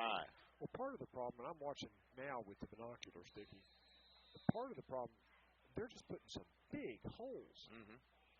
And they're into the linebackers before anybody's moved. 2nd and 5 for the Musketeers in midfield. Again, double tight ends in the wishbone. Kitchen is now the fullback with Lyle and Marsh the halfbacks. And Ashland jumped the gun, sure did. Johnson went across the line of scrimmage. And Ashland's pointing toward Greenup, and Greenup's pointing toward Ashland, and we'll get the officials' version of it, and that's the only one that counts. 22-20, Ashland leads it. And the official is giving R.J. Johnson a real talking to. And Johnson's going to go out of the game. Offsides against Ashland is the call. That'll give them an automatic first down. 4th penalty of the night against the Tomcats. And Greenup County gets a first down to the Tomcat 45-yard line. 5 minutes left to go here in the first half. Greenup County trailing 22-20, but driving. Reister, the quarterback, Kitchen, the fullback, Marsh, and Lyle are the halfbacks in the wishbone. Gillian and Sparks are the ends. Ashland 1, 2, 3, 4-man front. Again, those 4 linebackers pitch it out to Marsh, trying to get outside, and they got him in the backfield. Nunley split through there to nail him. Nunley's having a heck of a game. And now he shows a little fire on the defensive end. Stafford just about knocked Kenny Johnson over. Great job by Andrew Nunley as he throws him for a 6-yard loss. That's the first negative play of the night for the Musketeers, believe it or not. Second down and 16 for the Musketeers. Now across the 50 at their own 49-yard line. Marsh out of the game as they go with twin wideouts. Stringfellow and Gillian to the right. To the near side, you've got Hamilton and Osmond. Reister goes to the shotgun. Lyle's going to be back there running. Now coming in motion is Stringfellow. And here is the quarterback, Reister, going to keep it. And Corey Gregg is there to wrap him up after no gain. Good job by Gregg. That might have been a broken play. It looked like he tried to hand off maybe to Stringfellow, who was coming across in motion, but to no avail. Bad snap. Started with a bad snap. Yeah, it was a little bit high. Yeah, hit him in the helmet. No gain on the play. 3rd and long for Greenup County at their own 49-yard line. They got to go to the Ashland 35. Again, twin wideouts. Now Hampton and Stringfellow, the wideouts up on top. Hamilton to the left. And again, in the backfield, you've got Lyle back there with Reisner. Reister looking in the shotgun. He's under pressure, and Nunley's got him again, as does Corey Gregg. Got him back at the 48-yard line. Great job of the Tomcats blitzing. But you know, my and then nailing. Would you punt at this point? I don't think I would. I mean, your offense has been the only thing you've had. Yeah, I think they're going to. I think you're right. But if you give Ashland the ball there at the 50, you know that Tomcats are very capable of taking it in. They are. Because Greenup's defense is pretty sorry. Well, it's 4th and 15 for the Musketeers, just shy of the 50-yard line. And for the first time tonight, we may have a punt. Well, is there any trickery in this one? I don't know. We'll find out. Gillian is the punter. Double safety, Wetzel and Massey standing at their 15-yard line. Awaits a snap. It's a good one, and he's going to punt it away from the Tomcats' speed.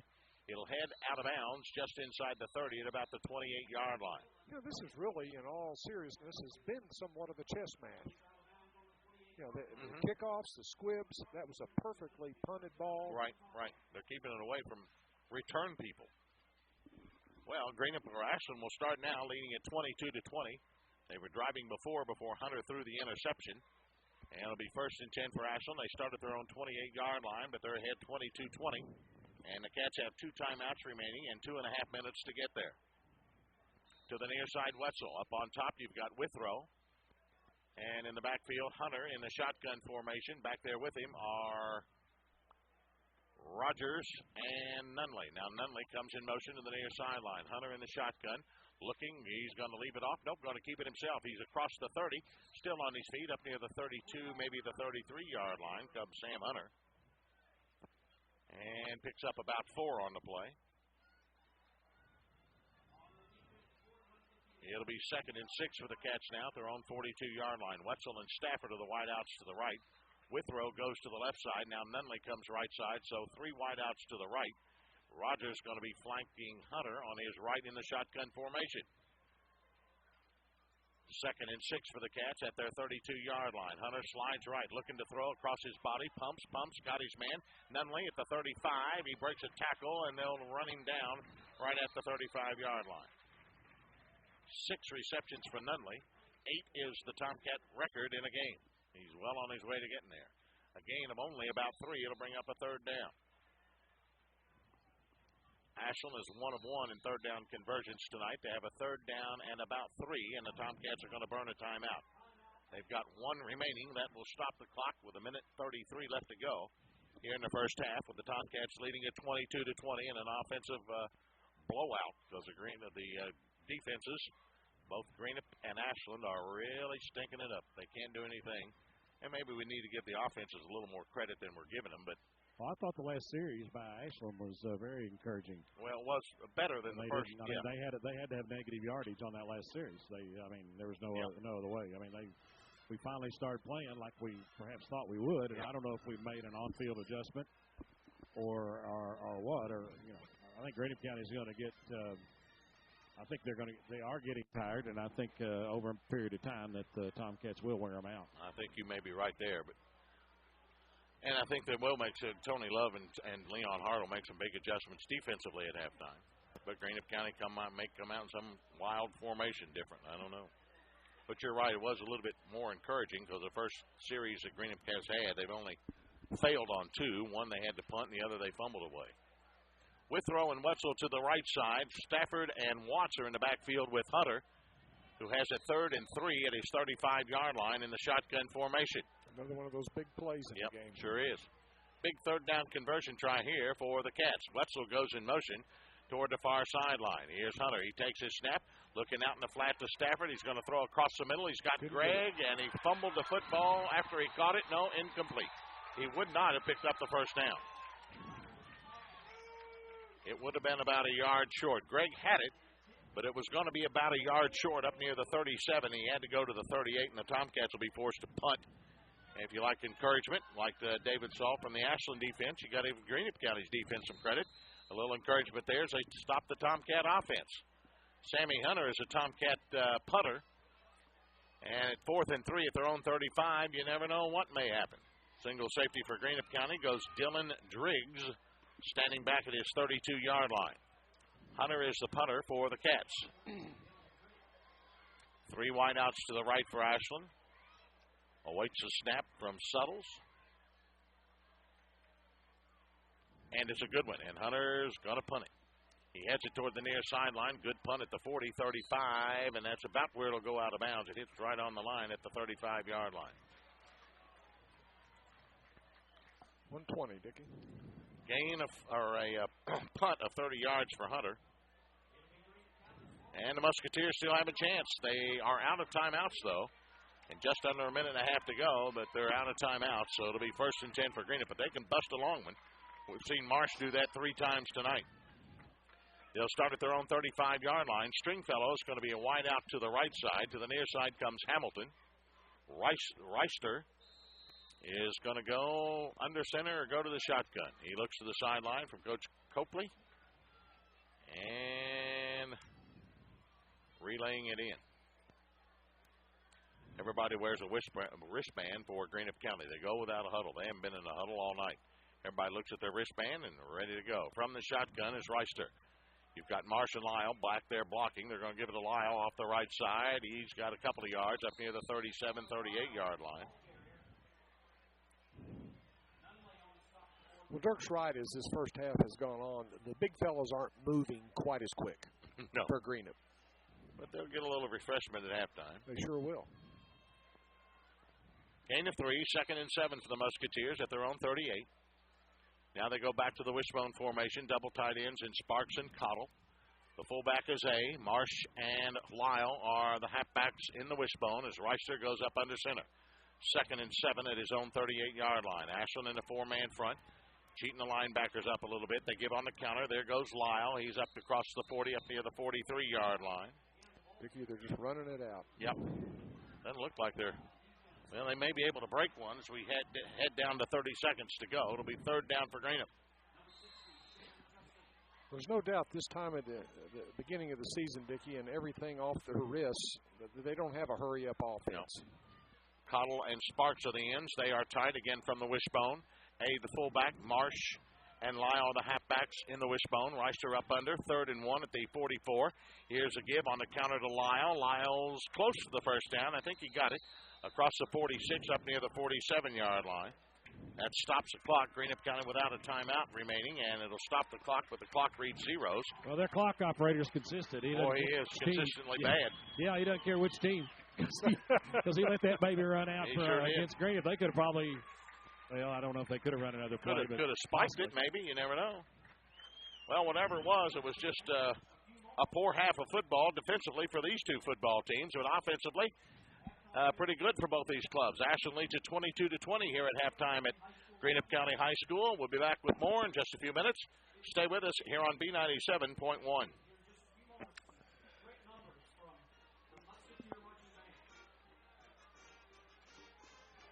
Do we have a light? Put that light on so I can see what the hell I'm writing. Can you? 117. Oh, my legs. Oh, thank you.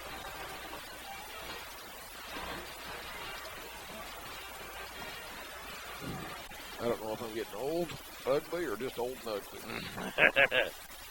Oh, my.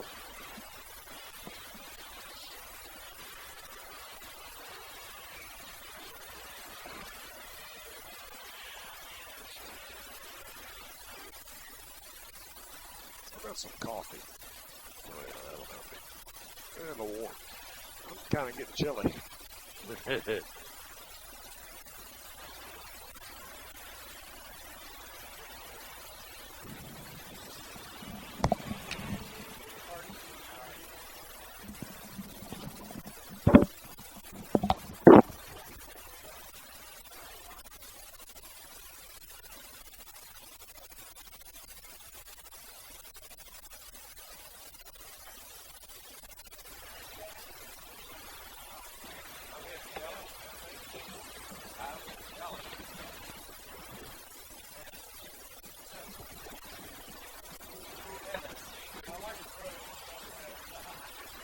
Well, if you came to watch some defense tonight, you've come to the wrong football field, as the Greenup County Musketeers and the Ashland offense are putting on an offensive explosion, with Ashland leading here at halftime by the count of 22-20.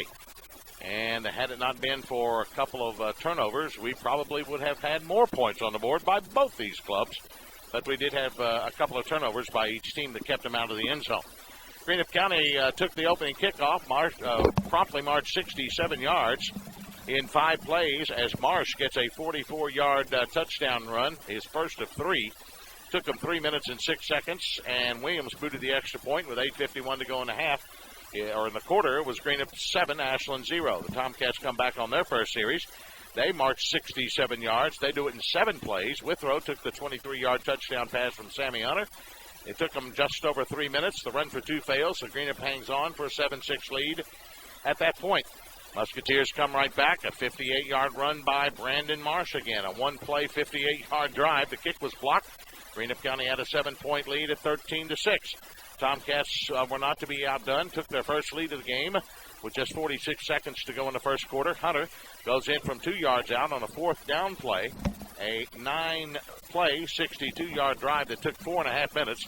Hunter hit Withrow for the go-ahead 2-point conversion. Ashland led it 14-13. Tomcats come right back after a fumble by Greenup County. They march 66 yards in 4 plays. Trey Rogers goes in from 24 yards out. Hunter hits Withrow for the 2-point conversion. Ashland led it by 9, 22-13. But the Musketeers come right back with 9:03 to go after Hunter throws the interception to set up the touchdown for Greenup County. A 3-play, 72-yard drive. And again, it's Brandon Marsh. This time he gallops 54 yards for the score. Williams booted the extra point, cuts the Ashland lead to 2 at 22-20. The Tomcats and the Musketeers both had chances in that latter portion of the second quarter, the last few minutes, to try and score, but could not. And both teams were forced to punt for the first time tonight for either team and couldn't convert on 3rd down play. So maybe the defenses are adjusting and getting a little bit better. I don't know. We'll have to see what the second half entails, but right now, these 2 teams are not doing very well defensively, and I'm sure that's what the coaches are talking about at the in the dressing room here at halftime. It's Ashland 22 and Greenup County 20 at half. We'll be back in just a few minutes. Stay with us here on B97.1. You got anybody to talk to, David? Ow. I see you sitting on the bench. You want to talk to me, David? What now? Is there anybody over there to talk to? Yeah, me, myself, and... Well, why don't you just give a rendition of Ashland Tomcat history? since you're one of the deans of radio. Yeah. That's what they called Ernie Chatton. The dean. Dear God. Am I that? You have reached that pinnacle in your life, my friend. We're going to start calling you Little Ernie.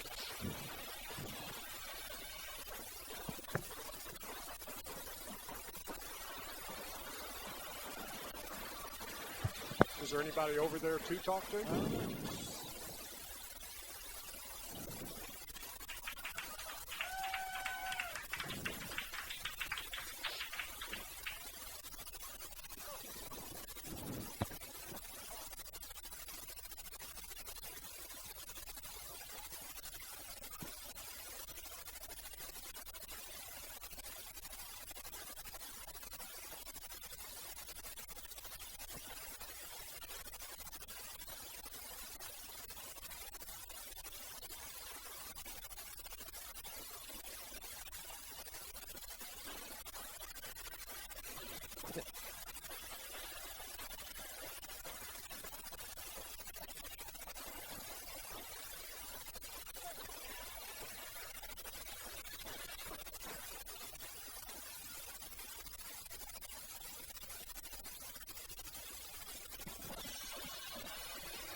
David, take it. We're back at Greenup County High School, where the Tomcats lead at 22-20 over the Musketeers. And as you've heard Dickie and Charlie say over and over, it's been obviously an offensive battle, and with not a whole lot of defense. And there are various and sundry reasons, I guess, for that. And coaches are working hard back there. Greenup County wasn't quite as effective in the tail end of the first half as they were to start the ball game, and Ashland seemed to pick it up a little bit defensively, and don't know exactly if that was because of on-the-field alignments or just because perhaps Greenup County was getting tired. But we'll know all that in the second half, and, of course, after the game when we talked with Coach Leon Hart on the Tomcat postgame show. So it's a opening battle, much like it was last year. Seemed like Ashland was behind last year at halftime. Weren't they, Charlie, or am I imagining that? You're imagining it. Greenup scored first, and it was 7-0 real quick, but then Ashland just scored.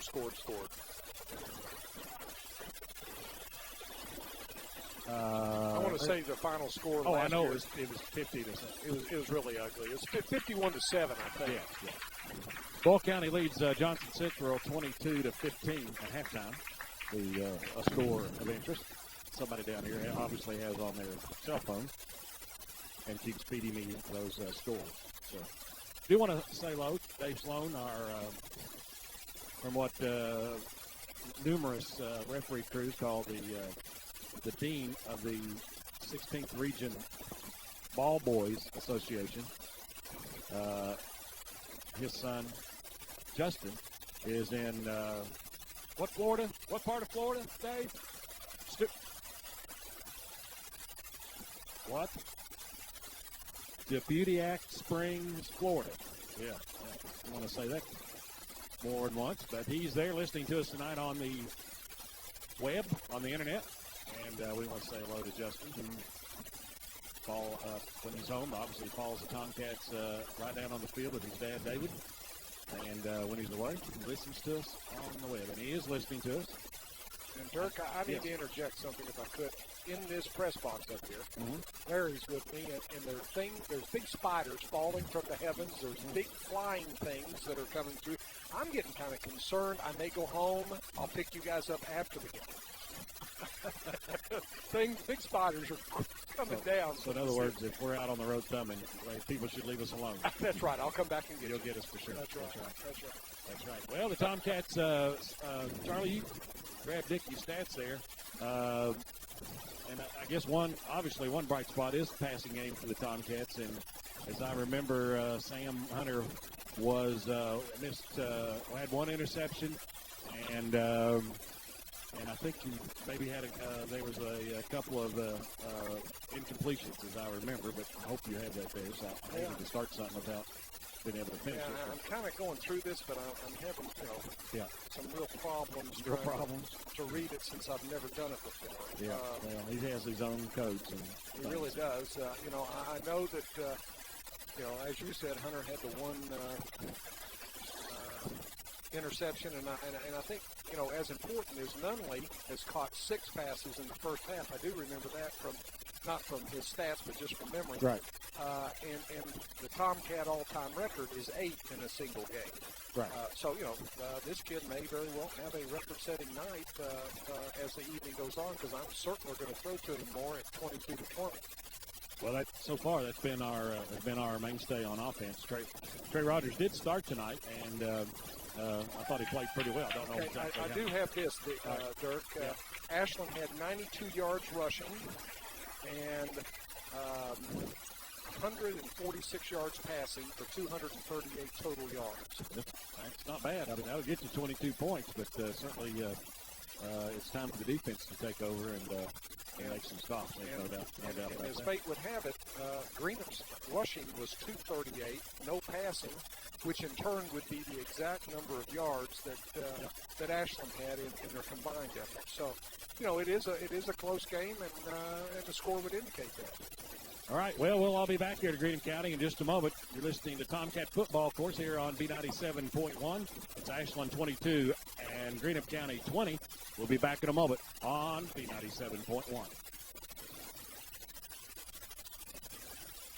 Thank you, Dirk, because me going solo is way out of my league. I can't hear it. Of course, I can't hear station, so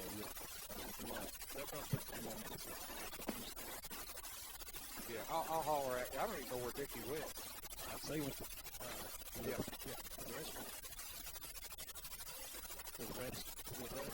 having a difficult time hearing it. There you are. Let's tell him to turn it up. I mean, I can barely hear you and barely hear. Well, you need to turn that little thing up on. Yep.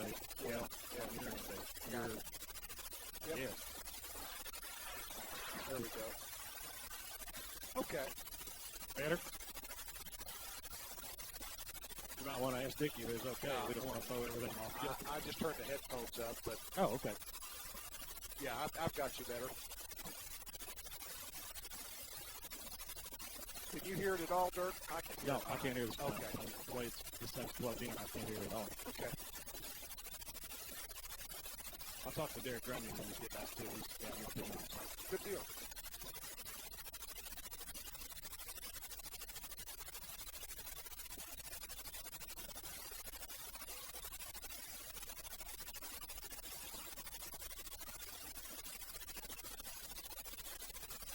Dirk, from your vantage point, is there a lot of Greenup people here? Yes, there is. They're across the way. It did fill up. And there's a ton of people standing, as you can tell over here. And, it filled up.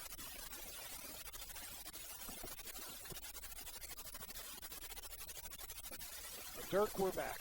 All right. Ashland leads at 22-20 at halftime. Both teams still in the locker room as we have a couple of minutes on the clock before the start of the second half. And they will also put probably another 3 minutes up when both teams return to the field. So that will take place here in just a couple of minutes. I want to talk to our comrade from last year who helped us out quite a bit in the booth, and especially on away games when we could. And that's Derek Grundy, principal at Ashland. Derek, good to see you. Got 3 days under your belt? 3 days under our belt. Started this school year. They had a great start. Innovation is primarily complete. No construction going on campus, so that makes us a great school. I'm sure that was all last year. Looks great over there, doesn't it? If you haven't been to the middle of campus, anybody stop by, you get the weekend, walk out to the middle of campus, and you're going to take a look at what they've done. Anybody who's loving this, always very proud of those. You had a few changes. You lost Brock Clark, and you got Steve Grizzle back. We do have Steve Grizzle back. Some guys have good time. It's my understanding that Dan Mercer's looking for a job that maybe enough. Don't want too many jobs, that's for sure. He's been doing that for a long time. Danny Mercer is Steve Dowdy's father-in-law. That certainly would be a full-time job. But I think Dan's got the easiest on that. It's been a great school year. Obviously, Lee Brock, Walton, were very fortunate to have Steve Richardson play the full same thing. For a short time around, it's very good spot for that. I know it's great to do this. We're just ready for the football now. Yeah. A little worried off and on through the first half. We got to get a little defense. Well, I know that was the focus concern coming out. They were a little concerned how it was going to be, but I think we'll be just fine. These guys are outstanding as far as teaching what we can. I'm sure they'll make good halftime adjustments. Mark Swift standing over here. I guess we have lots of season tickets left. That's the one thing I wanted to do, put in a plug for season tickets. So they can come now. We have still have some good seats left, and they can contact you at the high school or call you at 327-6046 and leave you a message, and you'll fit them up with some tickets. Absolutely, we'll have tickets on sale down at your place this upcoming week as well. So at the high school, and then at your place, and season tickets again 327-6046. And 3 straight home games for the Tomcats. Raceland, Belfry, and Russell. Pretty good little contingent. There's no doubt about that. That's a bit nice of admission. Hey, don't get that money out. I've already paid mine. Yeah, act like I hadn't paid for my tickets. No, that was just him saying, hey, we'd like everyone to come out because we would love a large gate as well as a large crowd. And spend your money freely and often. That's right. Thanks, guys. Good to see you. Have a good year. I'm sure we'll talk to you again as we move along. And with both teams back out on the field, I don't know if they put another 3 minutes up or not. I don't know if they did. Yes, they did. Did they? They put another. Okay, yes, they did. Thank you, Charlie. Dickey's back as well. I'm talking to all my official friends. Bob Kraft's out here, and Bob Coons, and all those guys. Yeah. Joe Coldiron. Yep. Well, we have some time. Let's get a quick break in. Ashland leading at 22-20 here at halftime. Let's see what the Tomcat defense comes up here in the second half, and Ashland will get the ball to start the second half, and that'll be when we return in just a couple of minutes here on B97.1. Better find some damn linebackers, what you better do. Since you've been gone. Spiders were coming down here. Spiders. Things were, there it is, up there. What? Up there. Oh, my God. What is that bug? Larry got it mad. You're getting mad, Larry? At it, and now it's been attacking me. And here I am talking on the mic, and the spider comes down. I just want to go home. You should have got that on video. You can still see. So finally he got it about right here, and I went, boom, bang. Somebody down there's got it. It's been brutal. I almost want to start drinking and smoking. Poor Dirk pulled me out of the scrape because I'm not real good at doing this by myself. Yeah. He just. I meant to do nothing. I got to do him first. I looked at your stats. Well, we're back at halftime, getting ready for the second half. The Tomcats will get the second half kickoff. They lead at 22-20. Ashland has 12 first downs. Greenup County has 9. Both teams have 238 yards of total offense. Ashland has 146 passing and 92 rushing. Greenup County has all of theirs on the ground. They attempted one pass, and it was incomplete. And that's about it. I was trying to, leading rusher, obviously, is Brandon Marsh from Greenup. 5 carries, 158 yards. And Nunley is approaching, for the Tomcats, a game record. He has, totaling it up as I talk, so bear with me if you would. Well, certainly. Why would you bear with me? He has 6 catches for 75 yards. The most in the game is 8, held by Matt Johnson and Nick Schweitzer. So what about receiving yards, however? In a game? Yes, sir. Then I don't think I have that. What? I'm sorry. Williams will kick it off for the Musketeers. Tees it up to our right. Ashland going left to right. Massey will stand at the 15-yard line. Let's see what kind of kick we're going to get. Another squib kick down the middle of the field. Watts at the 35. Heads to the sideline. Great tackle over there by Greenup County's number 14, Dylan Driggs, at about the 38-yard line, and that's where the Cats will start. But good field position. They'll start 1st and 10 about their 38-yard line, leading it 22-20. Ashland's leading rusher is Rogers, 6 carries for 60. Well, let's see if the Greenup County defense has done any adjustments.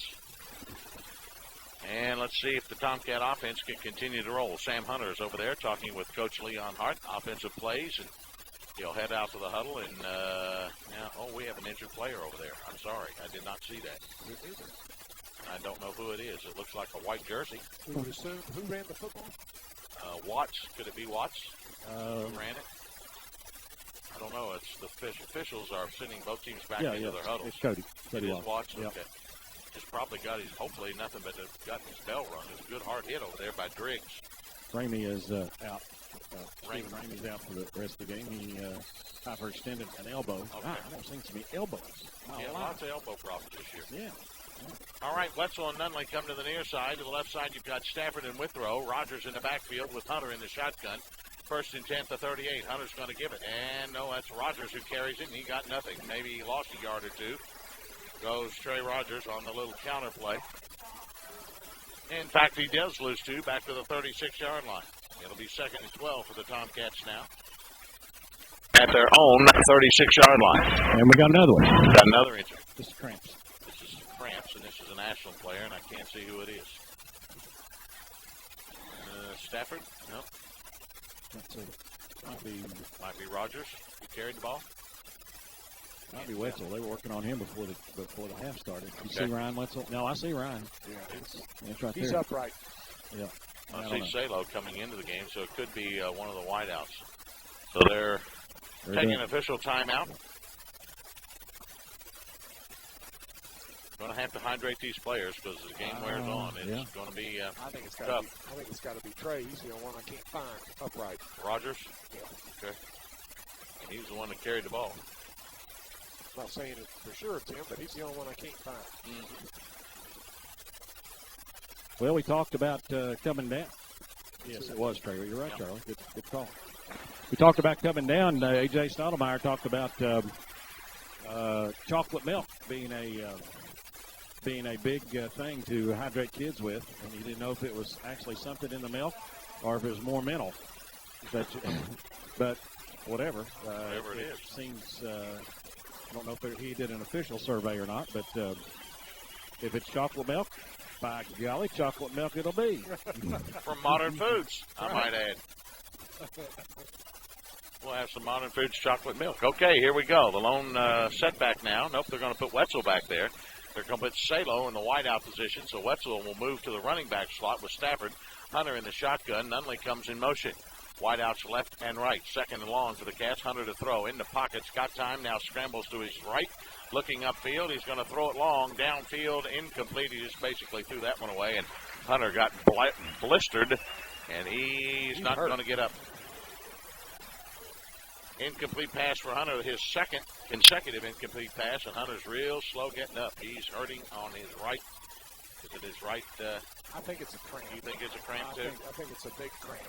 Okay, it's in his right calf or in his thigh or whatever it is. He's got some pain. Now, David Apps, Tomcat trainer, comes out. Ooh, look at that. Yeah, it's a cramp.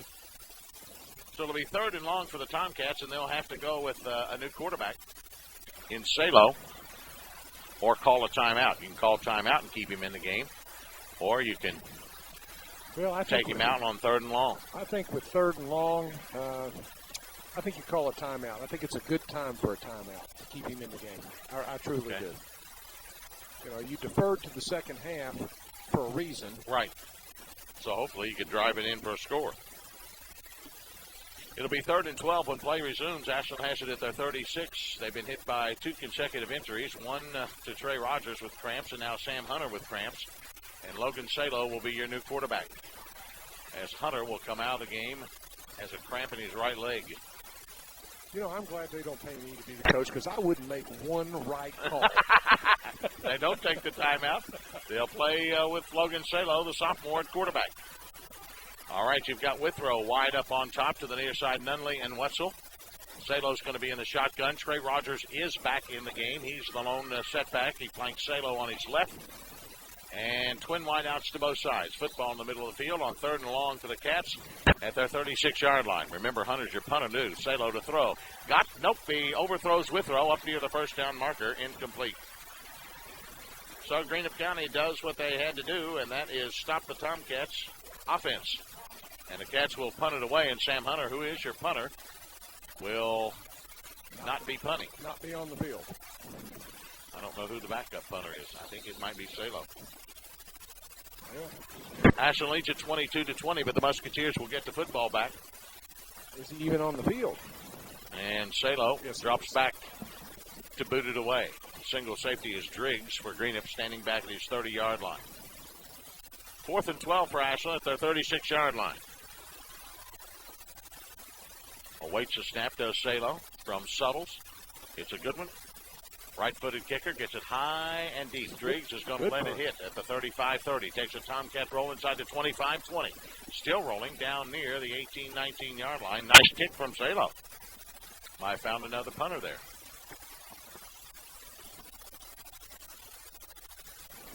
.45-yard boot there by Mr. Salo. And Greenup County will take over 1st and 10 at their own 19-yard line. Well, let's see what the Tomcat defense can do. Greenup County shored up things defensively on their first series against the Tomcat offense as Ashland went 3 and out. Let's see what the Musketeers can do here. Reister is your quarterback, looks to the sideline for the play. They go with the no-huddle offense. The ends are Cottle and Gilliand. The running backs are Marsh and Lyle, and the fullback is A. Tomcats still in the 4-man front. 1st and 10 for Greenup at their 19. They're going to give it off the right side. There goes Marsh. He's got some room across the 24 up near the 25-yard line. As Brandon Marsh, the leading rusher in this game tonight, picks up about 6. It'll be 2nd down and 4. Back at 164 yards for Marsh. Ashland player down. Yes, we do. Got another Tomcat player. I don't know if this is cramps or an injury, and it looks to be Wetzel or Greg. Can't tell. I think it's Greg. Do you? I don't see Wetzel up. Maybe right. I don't know who it is. I don't know if it's a cramp again. It's Ryan Wetzel. Is it Wetzel? Okay. And it is Ryan Wetzel, and he's slow to get up. Now he's up and around, and Tomcats going to have to do some better job of hydration. That's 3 consecutive. No, it's right ankle. Is it ankle? Oh, is it? Yep. All right. Well, he's off the field under his own power. Seems to be all right. He's not limping. Maybe you don't have near as many cramps when you're 285. Maybe not. Got more fat. Well, whatever. I wasn't going to say that. No, I can because I can attest to it. I think the biggest problem is, and I was asking one of the coaches, I said, do cramps occur when you get in there and get off your feet and sit down in the locker room, and then you come back out and get on them? And obviously, I guess it does. I'm no doctor. I'm no lawyer. And I'm no buddy. I wouldn't go that far. I wouldn't either. You're a team does radio. 2nd and 4 for the Musketeers. Double tight ends. Wishbone is tight. Musketeers have it at their own 25-yard line. Ashland in 1, 2, 4 men up front. They've got 2 or 3 in the box. And Reister is still barking them out. And there's a delay of game against the Musketeers. Took way too much. Dirk, I think you've got to be right, though. I think it makes sense that us tighten up and we don't get them loose. I guess it leads to cramps. So that'll set them back 5 to the 20-yard line. Instead of 2nd and 4, it'll be 2nd and 9 for the Musketeers at their own 20-yard line. Third quarter just underway. Ashland still clinging to a 2-point lead at 22-20 after that high-scoring first quarter where we had 27 points scored. Slater Swift is out at linebacker. Johnson is in. Anthony Johnson, that is. And here we go. Reister brings him to the line. Double tight ends. Wishbone is tight for Reister. 2nd down and long at his 20, and Ashland jumped the gun. They'll get to 5 yards right back. Shannon Justice is offsides into the backfield. Okay. That'll bring it back up to the 25-yard line where it's 2nd and 4 for the Musketeers. Justice got in too much of a hurry. His motor is running all the time, and sometimes just a little bit too much RPM. All right, Reister looks again to the sideline for the play. A's the quarterback. Marsh and Lyle are the halfbacks in the wishbone. Gilliand and Cottle are the ends. Reister again now looks to the sideline for the play. We may have another delay game. Who knows? Here we go. Got to be getting close. It's got to be getting close. Reister going to take the snap this time. He gets it off. All right, they're going to give it to Lyle. He breaks one tackle, still on his feet, up near the first down marker at the 29-yard line. I believe he's got it, Dickie. I think so. Poor spot would be the only thing. A good spot at the 29.5. It'll be a Musketeer first down. That's their 10th of the game. What are they gonna do? Bring out the chains? What are they gonna do? Still no sign from the official. Let's go first down. Okay, let's go first down. You know, it's taking forever just to run these two plays. First and 10 for the Musketeers, just shy of their 30, trailing at 22-20. Kitchen is now the fullback. You've got Marsh, Lyle, the halfbacks in the wishbone. Oh, okay. Cottle, Gillian are the ends. Again, Greenup County doing some adjusting as Reister looks to the sideline, comes out from underneath the center, calls another play, and goes back up underneath center now. First and 10. He's going to give on the counter. That's Lyle, and he got maybe back to the line of scrimmage and no more. That's a whole lot of defense right there. Yeah, so far so good. Just one play, but so far so good. A gain of only one. Second down and 9.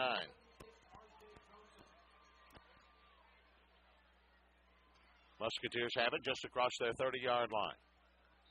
Again, Reister looks to Coach Copley on the sideline to get the play. Wishbone is still the same. It's tight. Gillian the tight end on the right. Cottle on the left. Football at the near hash mark. Ashland in a 4-man front. Here's the give to the fullback. Kitchen fumbles it. Ashland has it at the 34-yard line. And that is Chase Lucas with a football, I believe. Or is it Corey Gregg? Whoever it is, the Tomcats get the fumble. As Kitchen fumbles it away, and the Cats have a great field position now. They start first and 10 at the Musketeer 34-yard line, leading 22-20, and in comes Sammy Hunter. He's still limping a little bit from that cramp he had. First and 10 for the Cats now. Certainly is what it looked like. They have it at the 34 of Greenup County. Hunter looks to the sideline. Ashland's a player short, and Leon Hart's going to have to burn a timeout. First one of the half for the Tomcats as they call timeout. It comes with 8 minutes and 24 seconds to go in the third. Ashland leading at 22-20, and boy, is this third quarter started off slowly. Extra slowly. Well, you know, and as bad as we said the defense looked in the first quarter, the offenses are really not playing anywhere close to how they did. Right. They're looking almost as bad as the defense did in the first quarter. I would agree with you. Offenses have done nothing. Well, and they just can't seem that there's no flow to it. No. On either side. I think a little bit has to do with the heat and humidity. It is hot. These kids are taking a beat. I'm getting cramps in my fingers. It's a hot and humid night. It was made by Corey Gregg, and the recovery was made by whom? Who? I heard Corey Lucas. Look, I'm sorry. I got out. Chase Lucas. Chase Lucas. That's great. I went out of. I turned my back, and it was Lucas. Just like I was told not to. All right, Cats are out. Hunter's your quarterback in the wishbone. Or I'm sorry, he's in the shotgun. He's got Nunley and Withrow to the left. Massey and Wetzel are the wideouts to the right. Malik Massey, the sophomore. In the backfield is Stafford blocking for Hunter. He takes a snap. He's going to give it on the end around, and there goes Massey. He's trying to get it outside, and there goes the speed. He's at the 30, 25-20, and they finally wrestle him down at the 18-yard line. Malik Massey on the end around, and he's got more speed than a little bit. He can flat run. Takes it from the 34 down inside the 20 to the 18-yard line, a gain of 16, and a Tomcat first down. I knew there was no way possible number 6, Michael Hampton of Greenup County, was going to catch him. Nope. First time Ashland, believe it or not, has been in the red zone all night. Believe it or not, it's the first time any team has been in the red zone all night because all the touchdowns, I beg your pardon, Ashland did have one touchdown. 4th and 2, but Greenup has never had a touchdown inside the red zone. They've all been big plays. All right, Hunter in the wishbone, in the John, I'll get it right. Shotgun. He gives to Trey Rogers, and he picks up 3 down near the 15-yard line. I'm used to calling a shotgun. You got to get in the game, Martin. I don't know if you were watching last night at Meet the Tomcats, Dickie, but Sam lined up against or with Malik Massey, and they ran 40 yards. Unfortunately, I got distracted, and I don't know who won, but I know it was very, very close. All right. Gain of 3, 2nd and 7 for the Cats at the 15 of Greenup. Twin wideouts to both sides. In the shotgun formation is Hunter. He looks to throw. He's going to go across the middle to Withrow. He's got it. Touchdown, Tomcats. Withrow's just too big and too athletic. Just took it away from him. Took it away from the Greenup County defender, Dickie. 15-yard touchdown pass from Hunter to Withrow, and the Tomcats are on the board. Now leaded by 8 at 28-20. It comes with 7:09 left to play here in the third quarter. Well, maybe that Tomcat offense will get geared up again. For Withrow, his second touchdown of the night. This one a 15-yarder. Cats will go for 2 as they have all year, and it's an early year. Shotgun formation. Rogers is in the backfield. Twin wideouts to both sides as Hunter awaits a snap from Wessel. He's looking to his left, rolls over there, across the middle, and that one will not be caught. The official said no, he scooped it up, and the intended receiver was Stafford and couldn't come up with it. So the try for 2 fails, but with 7 minutes and 9 seconds to go here in the third, the score now reads Ashland 28 and Greenup County 20. Back in a moment on B97.1. All right, what we got now? 3 plays, 34 yards. 3 plays, 34 yards. 115. 115, fumble. Yep. Set it up. It did, sir.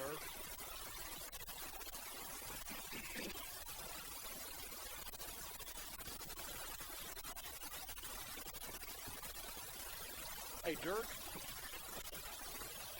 David. Put that microphone up, son. Yeah. Can't hear you. Yeah. Are people out? How you doing? Are people out standing next to their cars out there? Or they just park there and walk in? No, they parked and walked. Oh, did they? Yeah. So they're in the stadium? Yes. Oh, okay. Okay. Correct. A lot of cars out there. Yeah, I think there is.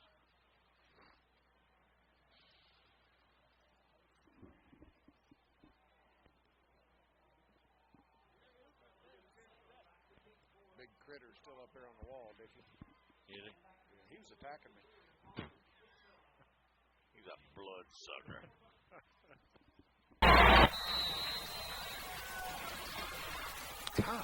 Salo with the ensuing kickoff, a squib kick down the middle of the field, picked up by Cottle at his 30s, across the 35, up near the 40. And Greenup County will start with pretty good field position, 1st and 10 at about their 40-yard line, but now trailing at 28-20.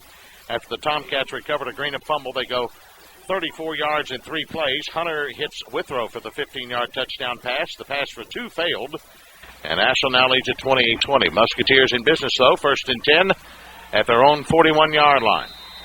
Quarterback is Reister again, and the fullback is A. And you've got Marsh and Lyle, halfbacks in the wishbone. The ends are Sparks and Cottle, and they are tight. Ashland in the 4-man front again, cheating up about 8 men up in the box as they crawl ever closer. They give it to Marsh. There he goes across the 45, doing a better job tackling, but up near the 47, 48-yard line comes Marsh. Ashland's doing a better job tackling, but still a long way from where they should be. A gain of 7. 2nd down and 3. Well, and I don't understand. We're going to play some games this year where you can't give these guys, the opposing team, the 40-yard line on every kickoff. No, you just can't do it. Reister, the quarterback. Again, it's Marsh and Lyle, the halfbacks. A is the fullback in the wishbone. 2nd down, about 3 for the Musketeers, just shy of their 49-yard line. Reister has his play, looks to the wristband again, calls it out, and goes up under center on 2nd down and 3. Ashland in a 4-man front. Here's Reister off the left side. There goes Marsh. 1st down, 45, down to the Tomcat 41-yard line. Nice tackle there by Salo, but way past the line of scrimmage, and a gain of 11. Reister now, Marsh with 8 carries, 182 yards. Tomcat defense is a sieve.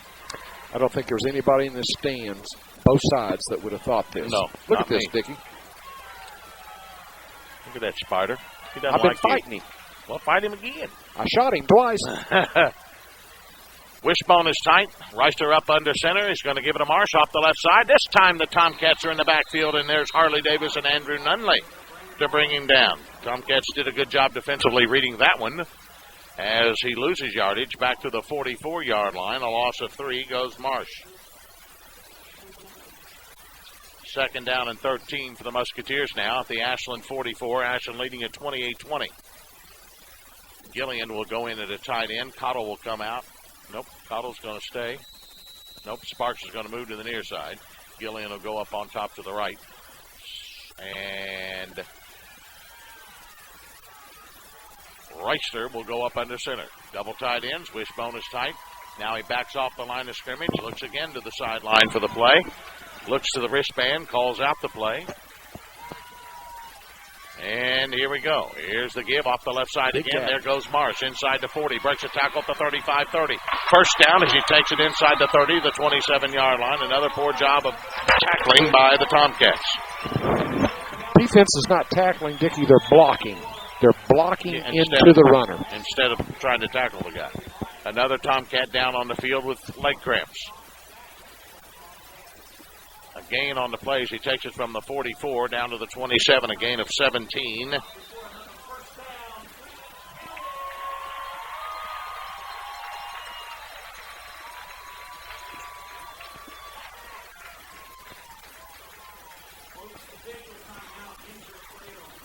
.196 yards from Marsh tonight on 10 carries.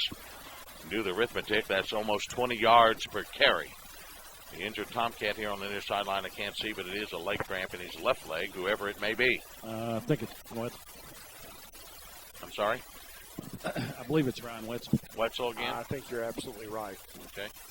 Greenup, nevertheless, will have it 1st and 10 at the Ashland 27, trailing the Tomcats 28-20. Marsh is having a big night. You were talking about him. The bad news is he's averaging 20 yards per carry. The good news is it was 40. Yeah, true. Yeah, because he had 4 carries for 160 there a little while ago. So we're really making a dent into his average per carry. It is Ryan Wetzel getting up slowly. He had a leg cramp in his left leg. He'll go out of the lineup. I don't know what we're doing over there, but we're not feeding him enough water, David. Got to get him some more water, some Gatorade or something, because whatever we're doing, it ain't right. Well, you know, Greenup County is one of our customers, and they're drinking our chocolate milk. There you go. There's no Gatorade over here. Go get us some chocolate milk, Dirk. Okay. Send that truck down here.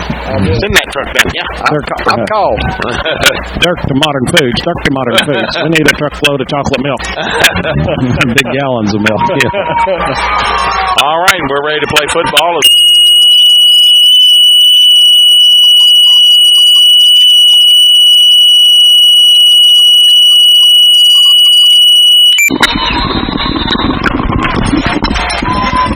My headset. Well, let's not do that again. My headset went off. I thought it was one of those emergency broadcast system things. The wire just fell. I thought it was refurbished. He's gone. Lyle. Yeah. Man, oh man. It's ugly. Ugly.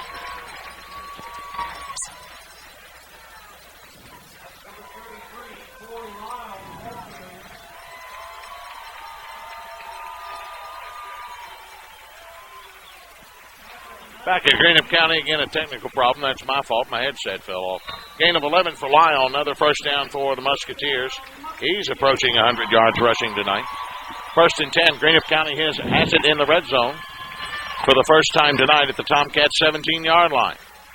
Again, double tight ends. Wishbone is tight. Reister again looks to the sideline from Coach Copley to get the play. Looks to his wristband and calls it out. Marsh, Lyle, and A are in the wishbone. Here's a give to Marsh, trying to get outside to his left. He's got her turned at the 15, down to the 10, down to the 9-yard line. Salo finally runs him down. Close to the first down. He's got to go to about the 7. And they'll spot the football right at the 10-yard line. A gain of 7. It'll be 2nd and 3. Well, Mr. Martin, there's been no doubt tonight on each play what Greenup's going to do. Yeah. They're going to run the football. They're going to run the ball, so I put 11 in the box and say, here we are. All right, it's 2nd and 3 for the Musketeers at the Tomcat 10. Marsh now over 200 yards rushing, 11 carries, 205. Reister again goes to the sideline for the play, looks to his wristband and calls it out. Lyle, Marsh, and A are the men of the wishbone, double tight ends. Straight up the gut goes Marsh, and he pounds forward for a yard. Going to be short for the first down. And it'll bring up 3rd down for Greenup. They're only 1 of 3 in 3rd down conversions tonight. And it'll be 3rd down as he gains a yard to the 9, 3rd and about 2. But it matters not, Dickie, because they're not going to punt. No, they're going to go for it. They got 2 downs to get 2 yards. 3rd and 2 for the Musketeers at the Ashland 9. Ashland leading at 28-20. Again, Reister looks to the sideline for the play. Lyle, A, and Marsh in that wishbone formation. Here's Reister going to give left side. There goes Marsh. First down inside the 6 to maybe the 5-yard line. They're running right off that left side. That's where their better blockers obviously are, and Ashland's not so good defense. Trent Hardy's on the other side. Right. As Greenup County converts on 3rd down, and it's 1st and goal for the Musketeers from the 5. Well, this would be a great defensive stand. Musketeers are going to call timeout. They're going to burn their first timeout of the, or are they? Nope. No. Coach was out past the numbers, and quite honestly, he's out of the box and should be flagged. He's down to the 20-yard line and went out past the numbers. You don't do that. Well, apparently you do in Greenup. Okay. 1st and goal for the Musketeers at the 5-yard line of Ashland. Wishbone tight. They give it to Lyle. Straight up the gut. He plows forward to about the 3. It'll be 2nd and goal for Greenup County at the Ashland 3-yard line.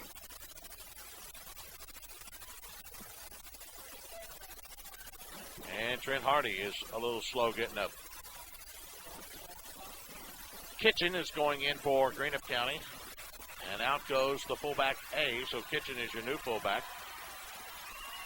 Reister again looks to the sideline for Coach Copley. You know, Dickie, this offense of Greenup County is almost like the old four-corner stall in basketball. Yeah, it is, isn't it? Again, it's Lyle, Marsh, and now Kitchen, the fullback in the wishbone. 2nd and goal from the 3. Reister going to give off the right side. There goes Lyle. He lunges for the end zone, and he's there. Lyle goes in from 3 yards out. And Greenup's got the lead to 2. It comes with 1:22 to go here in the 3rd.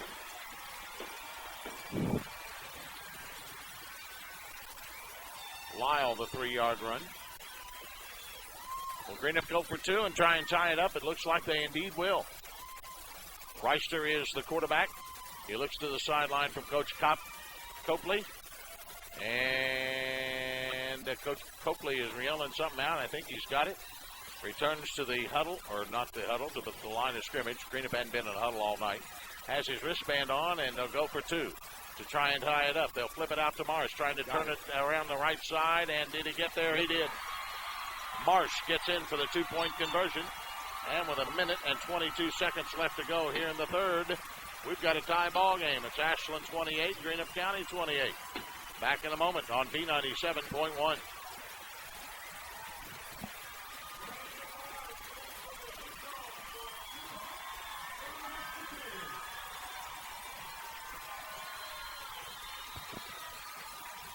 Okay, now what?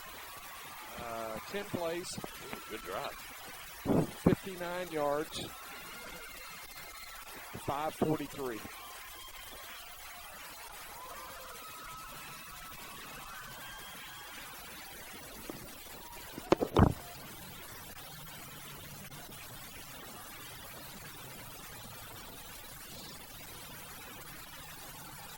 Well, what do you think?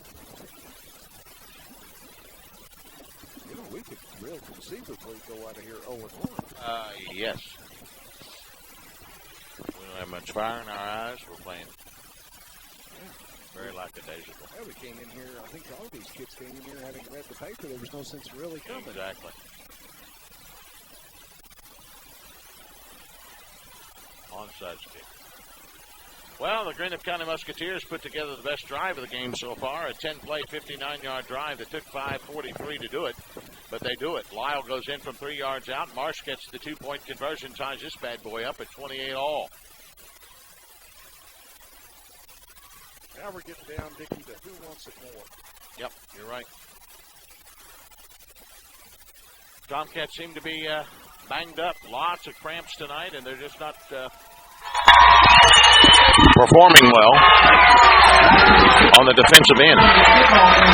Williams will boot it away. Don't be surprised you see a little onside kick right here. Greenup County, as they like to say, they've got Mo on their side right now.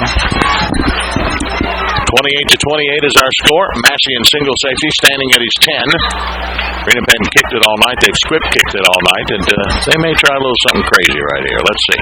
Williams approaches the football, and it's right down the middle of the field. Goes through a Tomcat player. Now Watts is going to fall on it back at his 29-yard line. So Ashland doesn't get bad field position, but not real good. Had Watts not let it go through him, it probably would have had another 6-7 yards. But Ashland will start 1st and 10 at their 29 in a tie game. It's 28-28.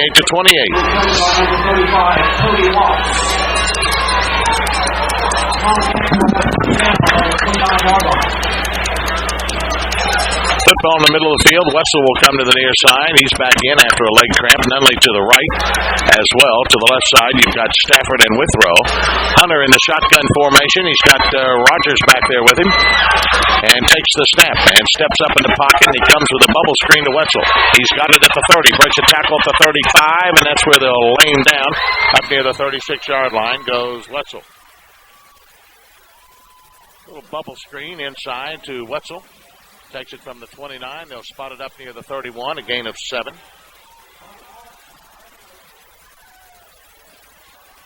Second down and 3 for the Tomcats now at their own 36-yard line. Hunter looks to the sideline for the play call from Leon Hart. He takes the Tomcats into the huddle. Withrow will go wide to the left side. Over there with him is Nunley. Wetzel's going to be tight, or wide right, the tight side of the field.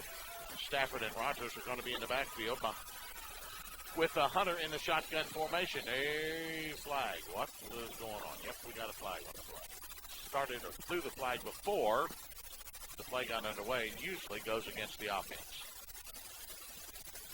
Usually. Not always, but usually. We can hope that the defense ended up in the neutral zone. Could have happened. Not likely, but could have happened. Kenny Johnson's going to say it will be offsides against Greenup. There we go. There you go. Doesn't happen often, but does. That'll get Ashland an automatic first down. Their 15th of the game. Greenup has 14. 1st and 10 for the Tomcats now, up at their own 41-yard line.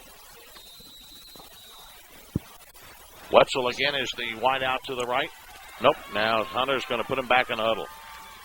As Leon Hart's going to call another play after you've already achieved a first down. I thought he was just going to let the clock run out.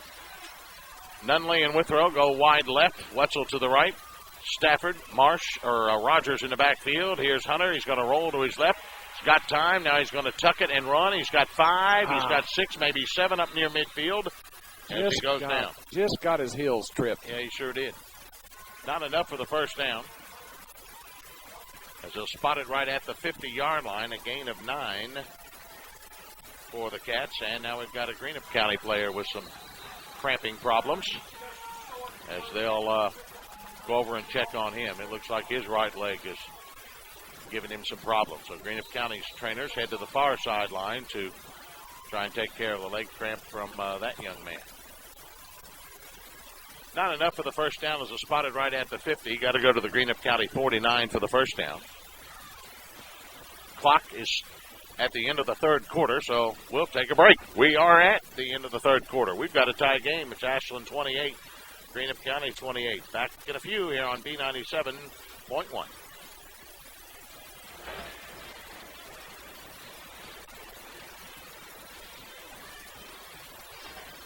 Yellow.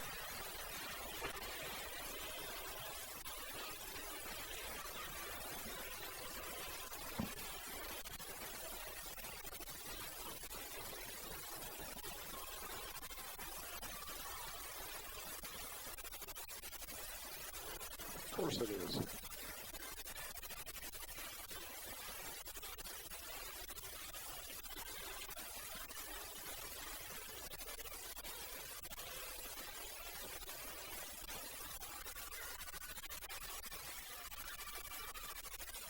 Yes, you can. Raisins. American smell. Yeah, I want a big raisin. You know what they call a big raisin? Huh? You know what they call a big raisin? Prune. There you go. There you go.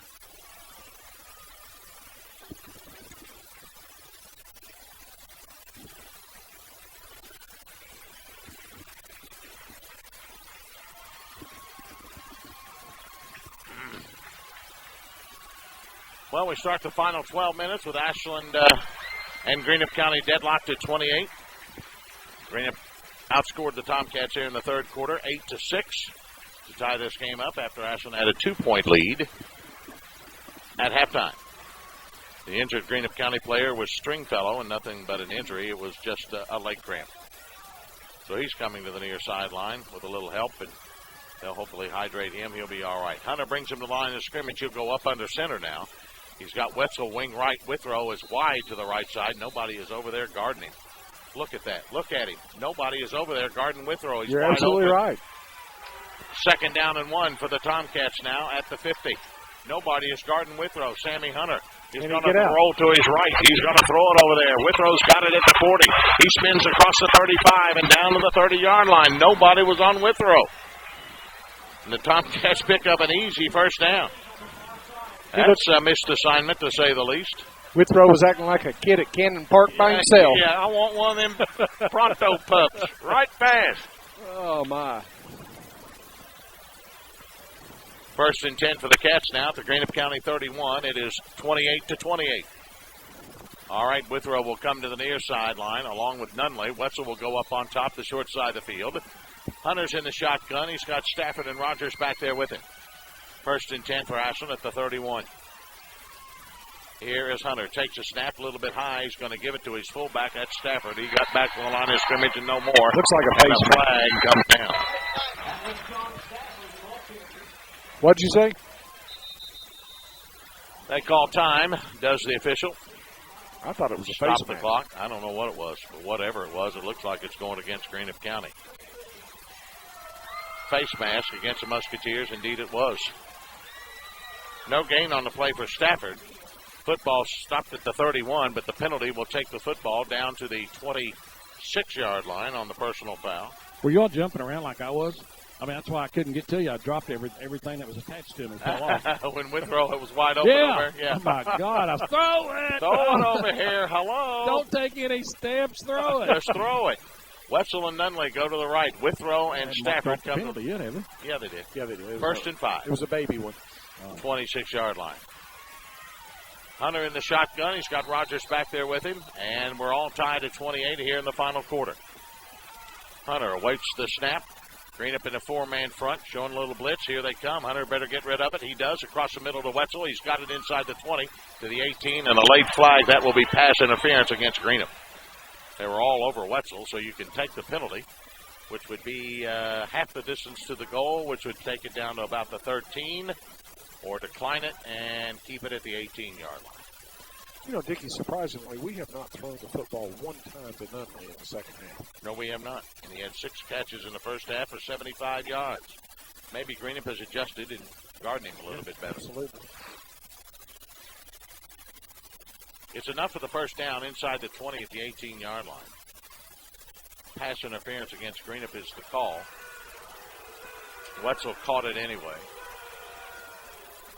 They were climbing his back. That's a good call. Yeah, it doesn't matter. It's a first down either way. I don't know what Greenup's getting so upset about the thing. Exactly. Half the distance to the goal will take it down to the 13-yard line. 7 penalties against Greenup tonight for 58 yards. Ashland 5 for 30. Now, does that count as a play? No. Okay. First and 10 for the Tomcats at the 13 of Greenup. Ashland in the red zone again. They're 2 for 2 inside the red zone tonight. Stafford, Withrow, and Nunley are 3 wideouts to the left. 1 up on top in Wetzel. And Hunter's in the shotgun with Rogers back there to block for him. First and 10, Ashland at the 13. Now Hunter looks at the sideline, says, Coach, I'm not sure. He's got his arms outstretched.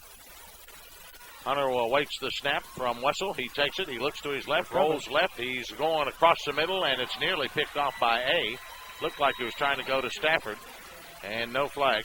It'll be incomplete. 2nd down and 10 at the 13. Stafford's trying to get the officials' attention that he was being held. I didn't see it. I didn't either. 2nd and 10 for Ashland at the 13-yard line of Greenup County. 4th quarter, 28-28 is our score. Hunter to the sideline to get to play from Coach Leon Hart. And sends Wetzel to the right, along with Nunley. To the left, Stafford and Withrow.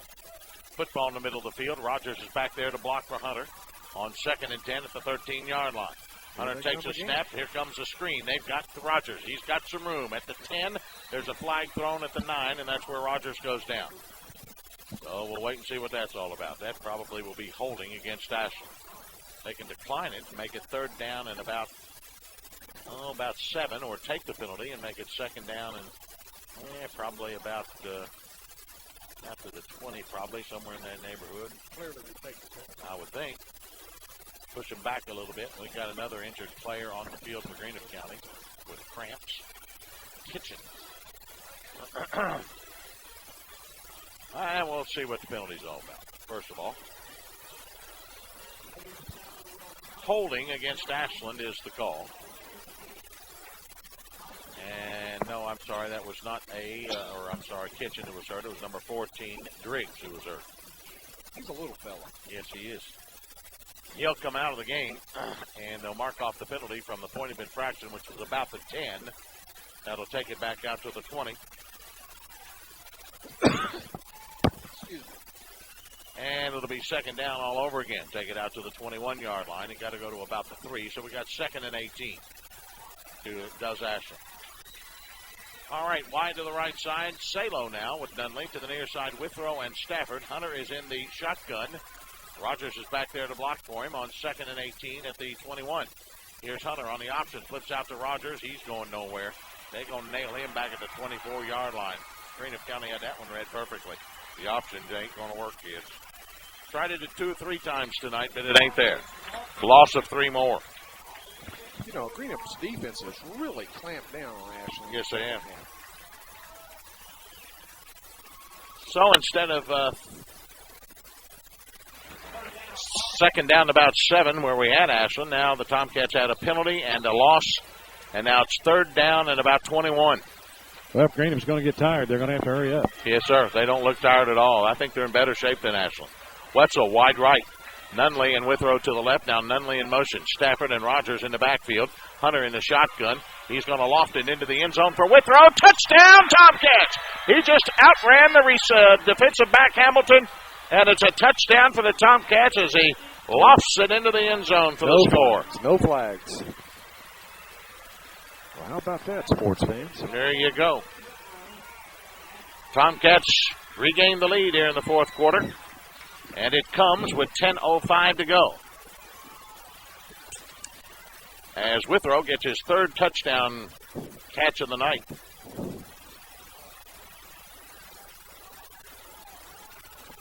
Cats going for 2. And these are a big 2, Dickie. Yes, they are. These are big ones. Withrow's going to go wide right along with Wetzel. Nunley is going to be a tight end now on the left side, and Hunter's going to go up under center. And in the backfield, Rogers and Stafford. A little bit different.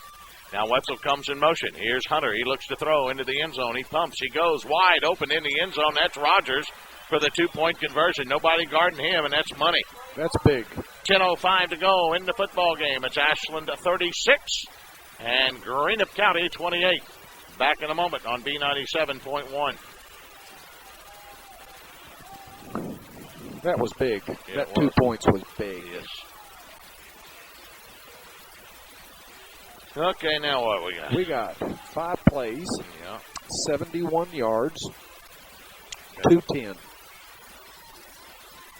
Take up more time if we can, but we're not doing that very well. And it's a long football game. Yeah, what time is it anyway? 10 to 10. Are you kidding me? Sammy's got 211 in passing now. Does he? Yep. I'm just shocked. I thought Nunley would eat up a record tonight. I did too. I thought they'd let him get the ball to him, but not so.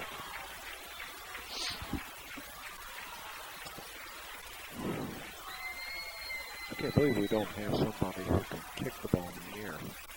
Damn shame, man. I mean, they're going to get the ball on the 30 to 40 to 45 yard line. Yeah, they're going to take it right down the field. I mean, when you only got to go half the field, you're going to score a lot. Yeah. The Tomcats march 71 yards, 5 plays, and there's an onside kick, and the Tomcats have it. It hit a Greenup County player, and the Cats have recovered at the Greenup County 47. What a job by Salo, and off the bottom of the pile is Hunter Gifford, number 33. Boy, that's a big one right there. That, my friend, was the perfect storm. Cats go 71 yards, 5 plays. Withrow with a 24-yard touchdown pass from Hunter. The 2-point conversion good, and that's a big one. Hunter to Rogers, 36-28, and now Ashland's got it right back as the ball hit a Greenup County player, and Ashland will start 1st and 10 at the Greenup County 49. And that is the play of the game. No question right yes, now. Sir. Right yes, now. Sir. I agree. All right, Hunter brings him out. He's got Wetzel and Withrow to the left. He's going to go up under center now and go to the I formation. Stafford and Rogers in the I. Rogers the deep back and a tight end on the right in Nunley. Here's Hunter. He fumbles the football. Greenup may have it. Hunter took it out from under center, and he tried to give it off to somebody, but... Greenup had it, Dickie, but they lost it. Did they? All right. But I don't know who got it the second time, but they did have it. Well, Ashland recovers, but they lose several yards back to their 47, 48-yard line. A loss on the play of about 4.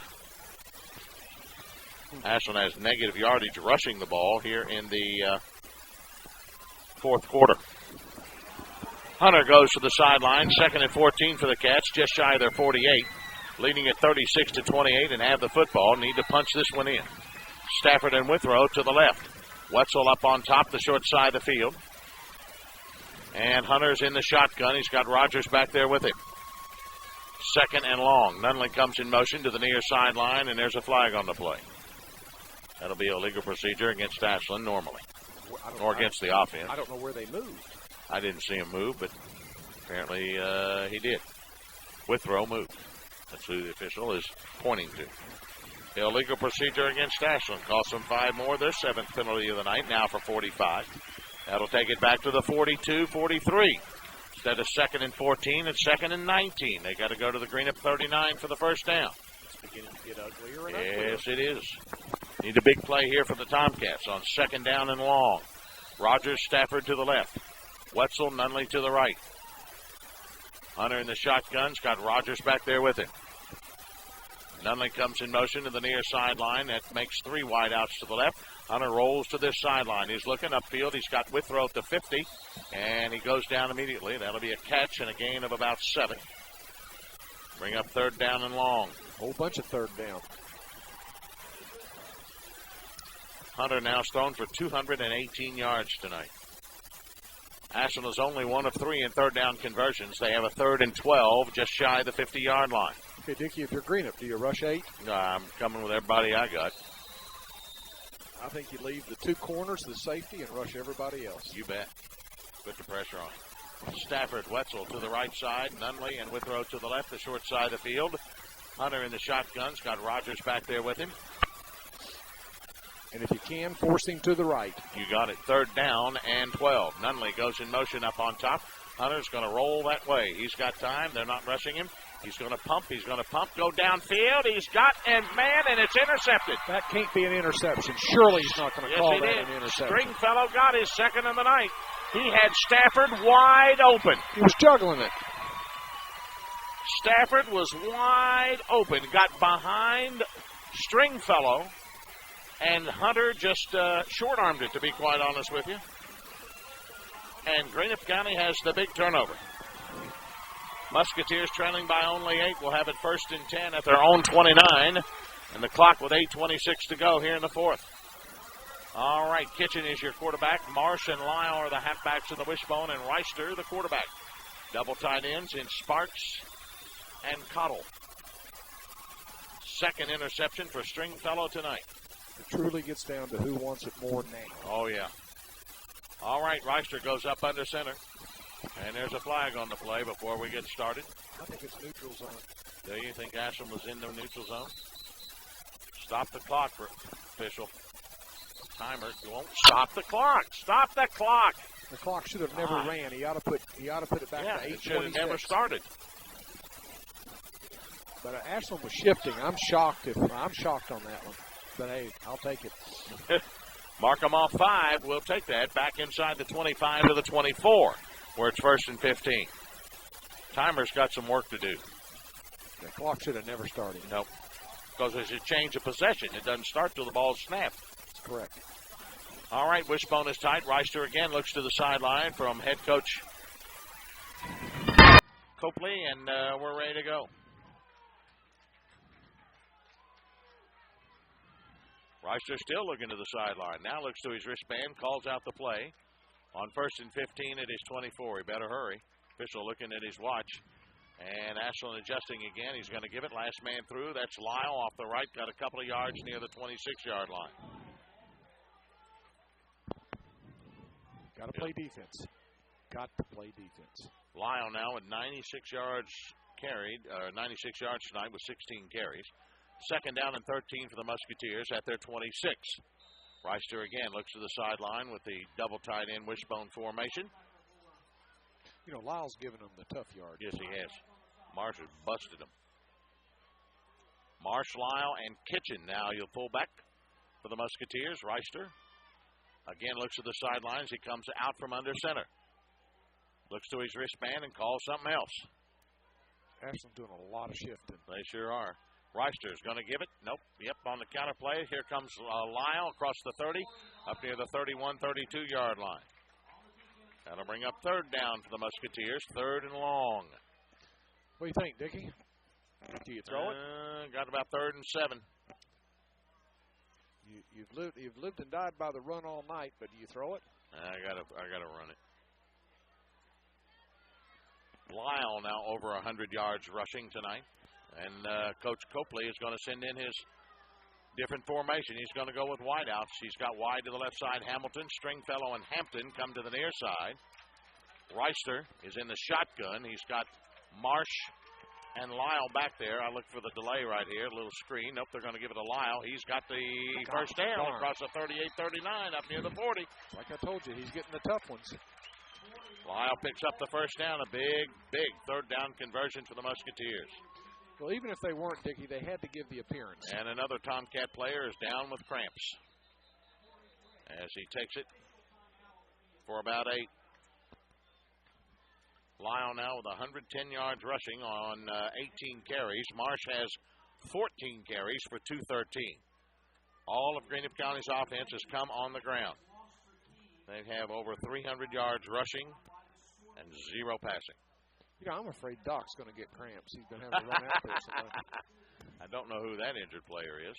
I can't tell either. But it's cramps. 30-something. Well, Wetzel is 30. It could be.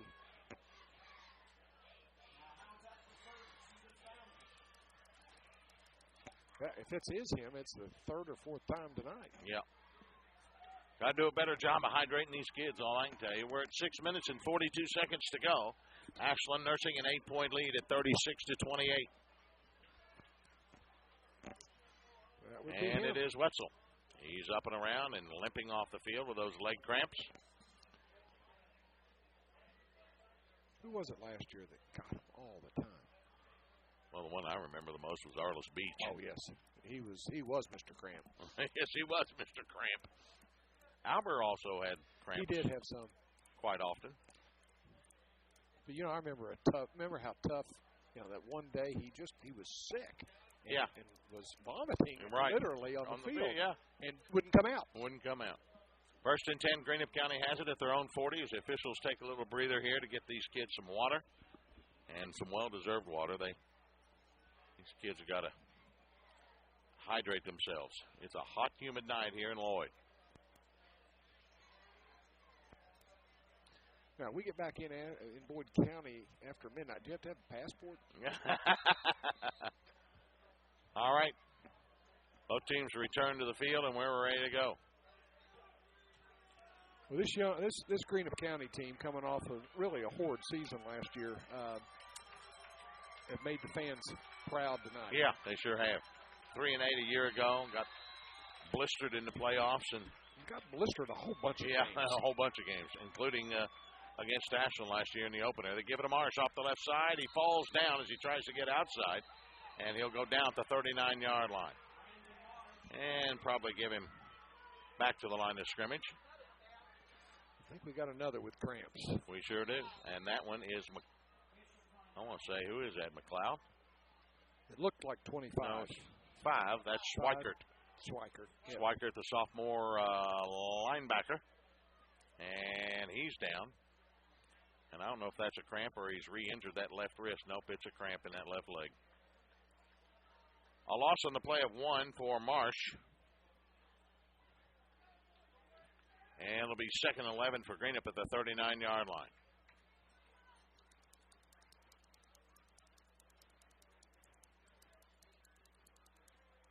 You know, it's funny. I catch myself getting some cramps in my hands and stuff when I'm cutting the grass. When I'm out cutting the grass. Yeah. Exactly. Okay. The vibration, that'll do it to you. It all goes back to, we can blame this or blame that, but it all goes back. We start the football season too early. Yep. Bottom line, it's August the 20th. Come on. Started after Labor Day. Exactly. Don't have open weeks. Play 10 straight weeks, and that's it. Get rid of these 4 and 5 week playoffs. Have 3 weeks of playoffs or 4 or something. You don't have to go 5. Play 10 straight weeks, no open weeks. Just play football, and we'll start end of August, early September, and we'll play. But when you got, it's just too hot. When you start a game and the temperature's 90 degrees. Yes. We're not down in Texas. No.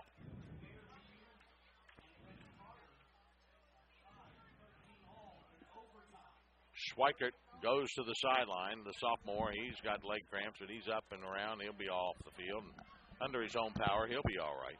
The public address announcer just said Fairview, West Carter, 13-13 overtime. I'll be darned. 2nd and 11 for Greenup at their own 39-yard line, trailing by 8, 36-28. Okie dokie, here we go. Reister up under center, full house backfield in the wishbone, late snap. Greenup jumped the gun. That'll cost him 5. In fact, their entire line was offside. Yeah, I think the center didn't know the count. That'll cost him 5 instead of the 39 now. It'll go back to the 34 instead of 2nd and 11. It'll be 2nd and 16. See you, Robert. You leaving us? Bob Coons, one of the great basketball officials of all time in our state. All right, 2nd down and 16 for Greenup at their own 34-yard line. They bring him to the line of scrimmage again, and here we go. Reister to the sideline, gets the play, looks at his wristband, and calls it out. A is the fullback, and in the backfield you've got Lyle and Marsh. Takes a snap, give it to Lyle. Off the right side, there's Stafford, and stands him up, and that might be our Monroe's collision hit of the game. Stafford really laid a lick on Mr. Lyle. Monroe's collision, big hit, big tackle, and that was a big hit from John Stafford as he picks up a couple. He did put him back. Well, this is a big 3rd down. Yes, it is. They're 3 of 5 in 3rd down conversions tonight, though. And it's 3rd down and about 14. They got to go to the 50. Football's at the 36, and Greenup County's going to burn their first time out of the second half. Musketeers will call the timeout. The clock stopped at 5 minutes and 26 seconds to go. Ashland leading at 36-28. And it's a big 3rd down, big 3rd down here for the Musketeers, and a big 3rd down for the Tomcat defense. Can they stop them? Coach Copley is going to send in his wideout team again. Last time he sent in the wideouts instead of the halfbacks and the tight ends. They ran the ball. And picked up the first down. They'll throw the ball this time, Dickie. Yeah, you think? 13 yards. I think they're going with the delay. I think they're going to go with the delay to Lyle. And he's going to come up just short. That's my prognostication. Well, I think they're going to throw 2 straight downs. Really? Yes, sir. That would be unusual. They're not going to punt. 3rd down and 14. Yeah, you almost have to go for it. On 3rd and 14, if you don't pick it up here, trailing by 8 with approaching the 5-minute mark of the football game. Yeah, there's no more punting in Greenup. The play's too slow on the field. Stringfellow comes to the near side with Gilliand. The wideouts are Hamilton and Osmond to the left. Reister is in the shotgun. He's got Lyle back there with him. 3rd and 14 at their 36. Reister rolling right. Going to tuck it and run. He's got 3, maybe 4 up near the 40, and there's a big hit from another Tomcat. That's from R.J. Johnson. And that was a run by design. Yes, I think so. I think he was kind of looking for the option play. It is now 4th down for Greenup County. 4th down and 10 at their own 40-yard line. What does Coach Copley do here? Well, Dickie, does he gamble? I think you do, but everything on the field tells me they're not. Inside 5 minutes to go. You got to think that they're going to punt it away, and hopefully the Greenup defense can stop the Ashland offense. They haven't been able to do that very often tonight. The punter is Gilliand. I don't think they're going to punt. I'd just be shocked. There's the snap. There's the flag before we go. All right, now what? Well, that will stop the clock at 4:42. If it's against Greenup, they'll definitely punt. If it's against Ashland, I think they bring their go offense for it. back on. You bet. And let's get the official call from the official. It will be illegal procedure against Greenup County. 10 penalties, 73 yards, and now they got a punt. 4th and 15 at their 35. I think they have to now. I don't think there's any doubt. Do you? Nope. Gilliand will punt it away. Double safety, Massey and Wetzel for Ashland standing at their own 30. Oh, it's a bad snap over his head. He's back at the 15. He's going to pick it up and run. That's a clip. Around the side of the 25-30 and down at the 33-yard line, but they missed a clip back there. But nevertheless, he will not pick up the first down. Dickie, that was as close to a kill. Yes. Yeah, that was one of the worst no calls I've seen in quite a while. Because whoever our Tomcat defender was, he got clipped right square in the back. Gillian loses yardage, about 2 yards on the play. I don't think they wanted to gamble there, but they had to. It was a bad snap over the head of the punter, Gillian, and Ashland has great field position. 1st and 10 at the Greenup County 33, leading at 36-28. Need to put this one out of reach on this drive right now. Hunter goes to the sideline, and Ashland's a player short. And they need to do it on the ground, Dickie, which they haven't been able to do in the second half. Kruger comes in at the tackle position. Wide out to the left goes Withrow. To the right side is Salo. Shotgun formation. Rogers and Stafford are back there with Sammy Hunter, who's going to leave it off to Stafford. He's trying to get outside. He's got some room at the 30, 25, still on his feet at 20, 15, fumbles it, and Greenup has it at the 12. John Stafford had a great run going right down the field to the 12-yard line and fumbled it away. Well, it's a tough one. You're going to suck it up, play defense again. Yep. He had a 24-yard gain there and fumbled it at the 12. Cody Withrow's going off limping. 1st and 10 for Greenup County. They got time. Got all kinds of time. 4:20 to go and a long way to go, though. 88 yards. Their 1st and 10 at their own 12-yard line. Ashland leading it 36-28. Yep, got to play defense. Reister is the quarterback. I beg your pardon, a new quarterback. Nope. Reister still looking to this. Now he goes into the out on the field and as to the line, goes and looks at his wristband to call the play. The new fullback is Brandon Hensley. Marsh and Lyle are in the backfield. They give it to Marsh and Stafford. It's a fumble. He picks it up. Touchdown, Tomcats. Well, hey, how about that? Good for Stafford. Great job for John Stafford.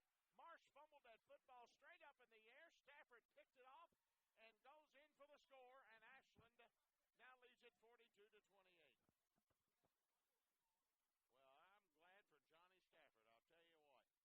Yeah, he deserved it. He's played hard tonight, and he played limited last year. He played quite limited action, and this is his senior year, and I'm happy for a young man who had a great run and then fumbles it, but he gets it back on the fumble and goes in. And he's played good defense tonight. Yes, and he will be our Monroe's big hit of the game. So he gets 6 points there on the fumble recovery, and it comes with 4 minutes and 13 seconds to go. Tomcats going for 2. Hunter brings him out. Rogers is flanking him on his left. Twin wideouts left and right. Hunter in the shotgun formation. Looking, snaps it. He's going to roll. He's going to throw it into the end zone. Wide open. That's Withrow for the 2-point conversion. And with 4:13 left to go in the ballgame, it's now Ashland 44 and Greenup County 28. Back in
put it out of reach. Don't count your chickens before they're hatched. 4:13 to go. Stafford recovers a Greenup County fumble, runs it in from 12 yards out. We get the 2-point conversion. Hunter to Withrow for the pass. 44-28 Tomcats. Did he just take that out of his hands, or did he? No, the ball popped straight up in the air. Did it? See, I thought he took it out of his hands. Did you? Yeah, I thought he did. Okay, well, I don't know that. We'll go with that. That's what I thought he did. We'll ask him. He will definitely be one of our players of the game. And he's got the Monroe's big hit of the game. Monroe's Collision Center on Greenup Avenue. Big hit daddy. Big hit daddy. Here goes a bus. I bet it's air conditioned. I like to be on it. I'm sweating like a pig. Hit him. Reichner to throw. Fumbles the football. And Gillian will recover with a gain of about 3 yards, believe it or not. That was a net gain. Reichner to throw the football. They have been 0 for 1 tonight through the air. Most of their damage, or all their damage, has come on the ground, but they down by 16 with less than 4 minutes to go. They got to go to the air. Reichner in the shotguns, got Lyle back there with him. Hamilton and Hamilton and Osmond are the wideouts to the left. Hampton and Gillian to the right. Dickie, they got sci-fi channel things flying around here. Yeah, they've got big bugs. We got big bugs. There he fumbles the ball again. It's loose, and he falls on it at the 41.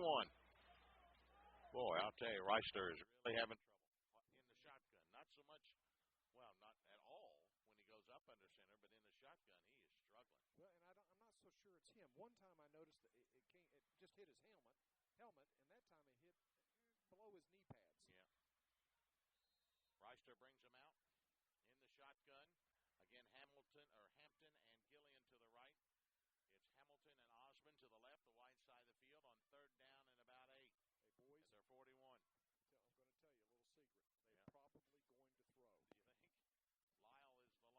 Takes a snap. Reichner looking. He's going to the screen. It's intercepted by Nunley.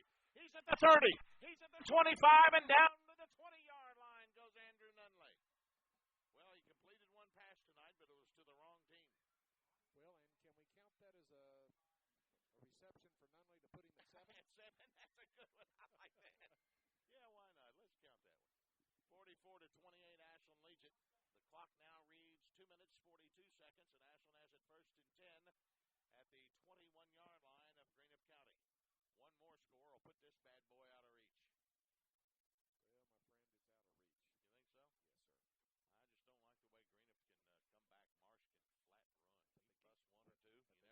Yes, sir. I just don't like the way Greenup can come back. Marsh can flat run. He busts one or two. You never know. They can't throw the football. No, but all they got to do is bust him once or twice. Massey is in at a wideout for the Tomcats. Malik Massey, he's there with Withrow to the right. And in the backfield, Rogers and Stafford as Hunter goes up under center. Greenup County would come in with about 9 men in the box now. Hunter is going to put Massey in motion. And Hunter is going to give it off to Rogers on the trap. He's got some room inside the 15 and slung down about the 13-yard line, very close to a Tomcat 1st down. More importantly, Dickie stayed in bounds. Yeah, keeps the clock running, and another Tomcat is down with cramps.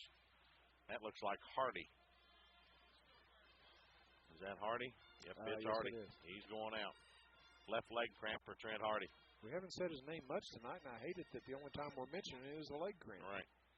A gain of 9 for Rogers.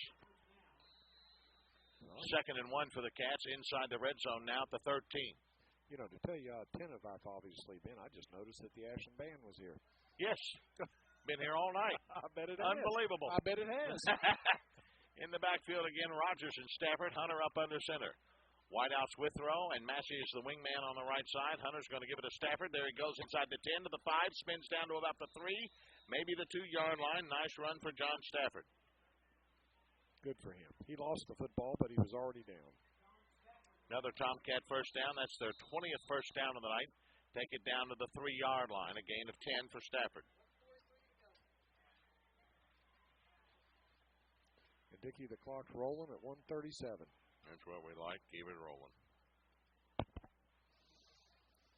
Well, I'll tell you what. Goal from the 3. At 44-28, this game was a whole bunch closer. Oh, a whole lot closer. I agree with you.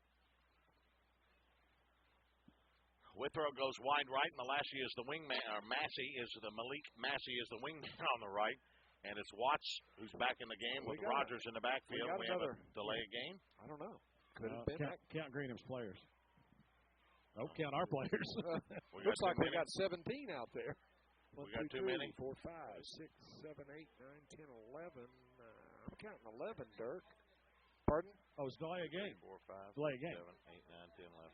I count 12 on the Greenup side. Yeah, they call them delay a game anyway. So it's now 1st and goal from the 8 for the Tomcats. The official goes over to explain why delay. I don't know why was it a delay a game? It took too long. Well, it was actually. All right, smarty pants. It was actually 17 seconds. It couldn't have been delay a game. Well, it was. I'm just telling you what he called. I know it's hot out there, Kenny, 30 seconds is what you get, right? Right. That's correct. Rogers and Watts split in the backfield. Hunter up under center. Massey comes in motion. They're going to give it to him. Here comes the speedster around the left side. He's got her turned at the 10, at the 5, and down to the 4-yard line goes Malik Massey. With a running clock. God, he's got speed. He's got speed. You just don't teach that. He is, man, oh man, is he quick. Well, they got to run another play, but I think they're going to run now. 35 seconds. This will be the last play coming up. But they got to run it. Yep. It'll be 2nd and goal for the Tomcats just inside the Greenup County 5. I think he's going to need. He's going to take a knee. Yeah. Will Sammy Hunter. And that's what you should do. Yes. Don't need to score. We're ahead 44-28 and going to win it. Sam Hunter will take a knee, and there's an illegal procedure. Nope. No, we don't need that call right now. No flag. Let him go home. They're going to let him go home. Sam Hunter takes the knee, and the clock winds down. The Tomcats open their season with a 44-28 win over the Greenup County Musketeers as they outscore the Musketeers 16-0 here in this 4th and final stanza. Ashland opens with their win 44-28. Their win their 11th straight game against the Musketeers. The Musketeers have not beaten Ashland since 1999. In the series now, it's 28-9. The Tomcats win it handily here tonight, 44-28. You look at handily, but it's a much closer ball game than that scoreboard says. We'll be back and wrap this one up for you and talk to the players and coaches in a moment. Stay with us here on B97.1. Hey, Larry, flip that light on, will you? Thank you.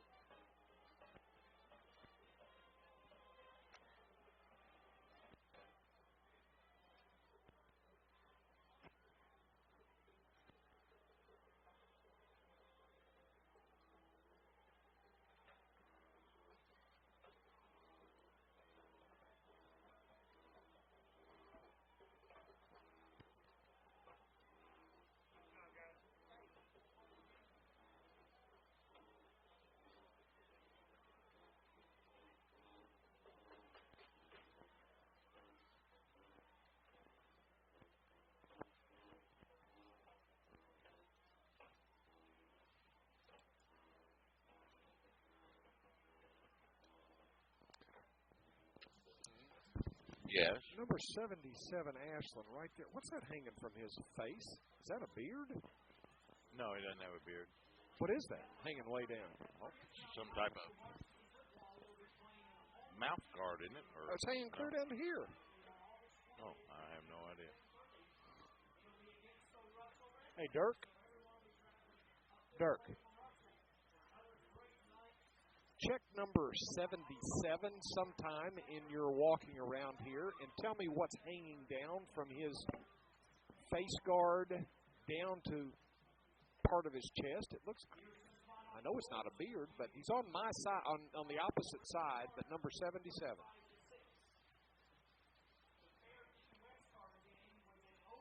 Chase Ward. Mm-hmm. I just don't know what that is.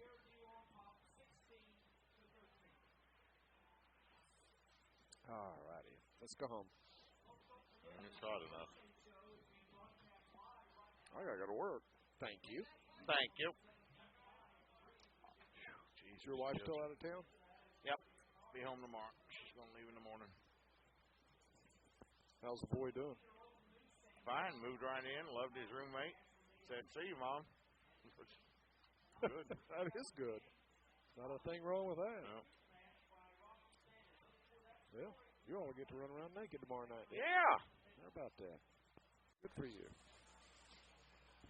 Well, the Tomcats win it here tonight by the final count of 44-28, and it was a much closer game than the score indicates.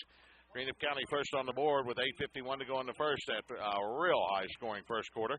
Marsh goes 44 yards on a 5-play, 67-yard drive. Williams booted the extra point, and a 3-minute and 6-second drive, and Greenup led it 7-0.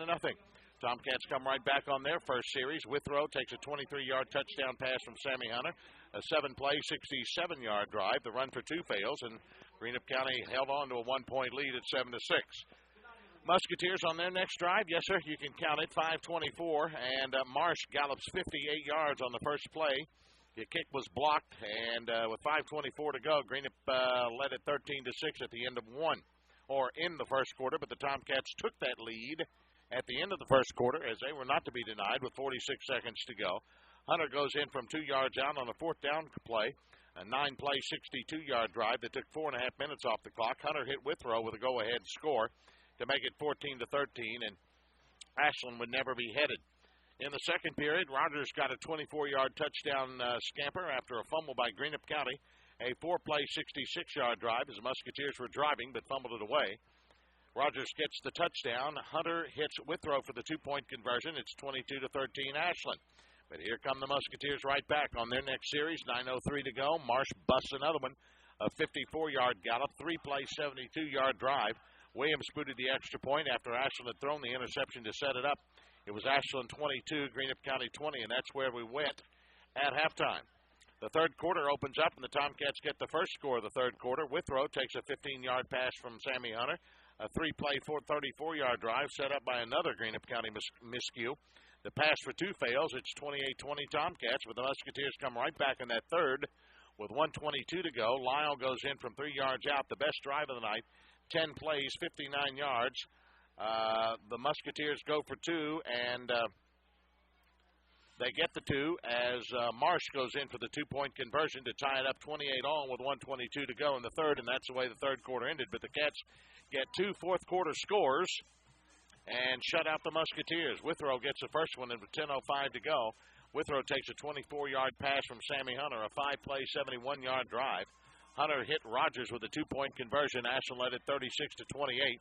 And then John Stafford going down the field fumbles the football, but on the very next play, he picks the pocket of the Greenup County runner Marsh. He just took it right out of his hands, gallops 12 yards for the score. Hunter hit Withrow with a 2-point conversion with 4:13 to go. Ashland led it 44-28, and that's the way it ended. Ashland wins it 44-28 over the Musketeers to open 1-0. The Musketeers fall to 0-1, and for the second consecutive year and for the 11th straight, the Tomcats win against the Musketeers. We'll be back with more in a moment. Stay with us here on B97.1.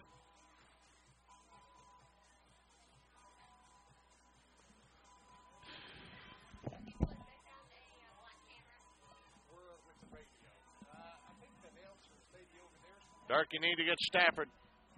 Got him right here. Huh? I got him right here. That's Suttles. No, there he is. Dickey. John Stafford. He's waving at you.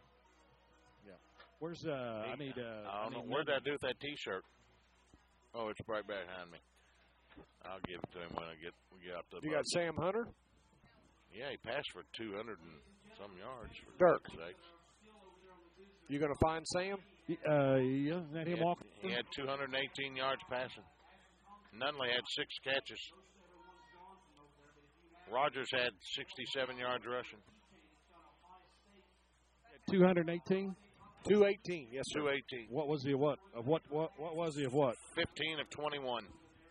And two picks. 2 picks, 3 touchdowns. He ain't going like that, is he? No. Same damn guy picked him twice.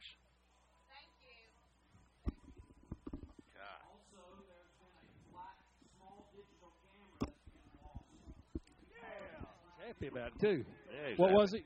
15 or 21? Yep.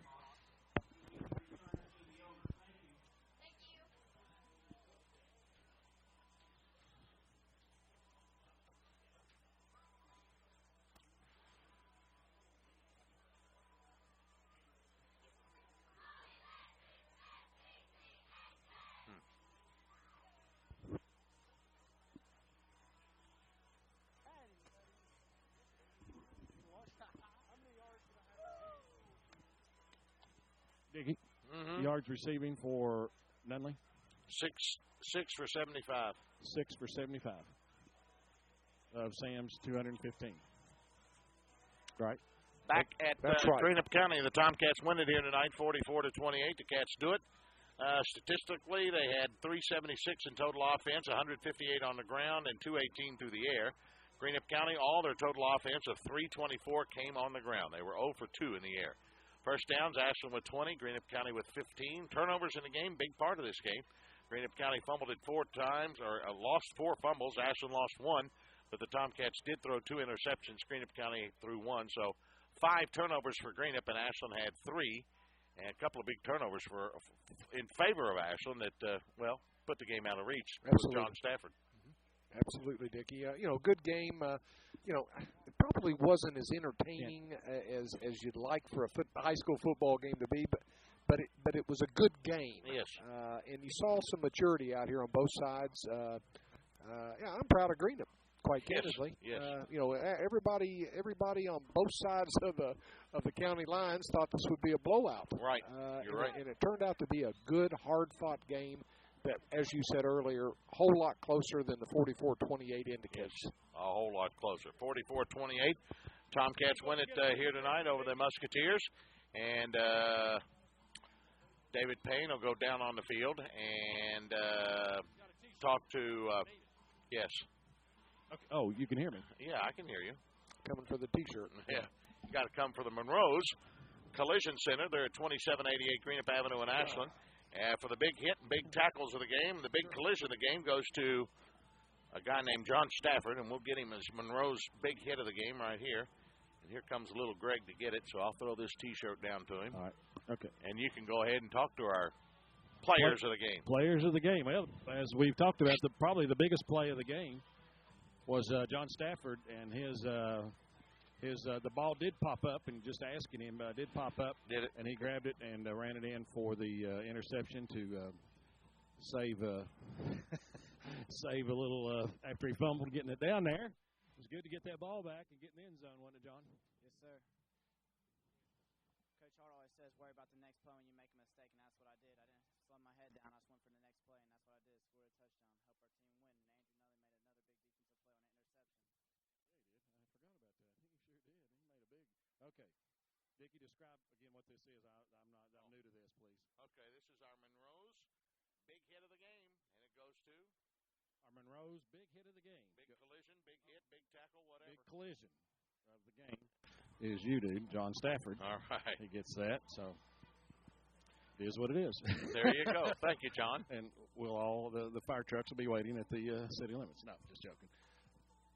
Hey, how nervous were you getting towards the end? I mean, that obviously was a big play, John. When you when you lost the ball and then had the presence of mind to go ahead and see it bounce out of there and take it in. I know you guys don't get nervous because as you said, you just play the next play. But Greenup was pretty darn good, much better than perhaps we all thought they were. Well, Greenup County was a lot better than they were last year. When I made that fumble, we just knew we had to come make a play, and that's what all of us did. Someone made a big hit on the quarterback on us. It happened to just pop in my hands. So whoever made the hit, that's who should get credit for this. Yeah, I did make that hit. That's one that, Andrew, you know? No, I was on the other side of the field. All I saw was Stafford taking off towards the end zone with his arms raised and just shouting for joy. I was like, way to make up for it, Staff. It was great. As I was telling him, I said, next play, and he made up for it. Great. Hey, Andrew could be a dancer. See that enthusiasm in his voice? Man, he is still fired up down here. No, I'm glad he's got his shoulder pads off. He might just knock the hell out of all of us down here. You were on your way. You had 6 receptions first half for 75 yards, and 8 receptions was the school record that you would have tied the record. But, I know you're satisfied with the win, first game of the year. Those will, as much as we like to throw the ball around, I'm sure you'll have other opportunities for that. I know you're glad for the win, Andrew. Oh, yeah, it's not about individual records. It's about coming out here and doing all that you can to help the team win. And if you break a record, that's good for telling your kids about later. But right now it's just get the win, get the W next play, next game. And you had a defensive gem. I I was playing DN, and I felt that the lineman let me loose, and when they do that, it's a screen. You're supposed to sniff it out. I never actually located the running back, but the quarterback, I think he just threw it right to me, and I guess the running back was right behind me. I just went up and snagged it, and then I was working on the touchdown dance. I was running, and I got caught from behind, but that doesn't matter. The win is a win. The touchdown dance. Mm-hmm. I better not ask you. I'll ask you that later, because touchdown dance didn't seem to be real. Referee really didn't think that was real cool, but that's okay. Sammy Hunter, the Tomcat quarterback, was 15 of 21 tonight for 218 yards. See, you thought I was old and stupid. I remembered all that. And Sam, congratulations. This was a barn burner. You guys, we had to play every play and just to get out here because obviously Greenup's much improved. Coming in, Dowdy told me we were gonna throw the ball a lot more than we did last year in my freshman year. He said if we throw it about 38 times, I better complete about 28 of them. We didn't throw it 30 times, and I had 16 completions. I did have 3 touchdown passes, but I also threw 2 picks. So obviously there's some things that we got to work on and improve on, and hopefully get better for the stretch. Yeah, well, the stretch. These games early on obviously are just what they are. They're games early on to work out the kinks and all the problems and find out what we have to work on. And obviously, I'm sure Coach will be pointing all those out come Monday. But it was a good win.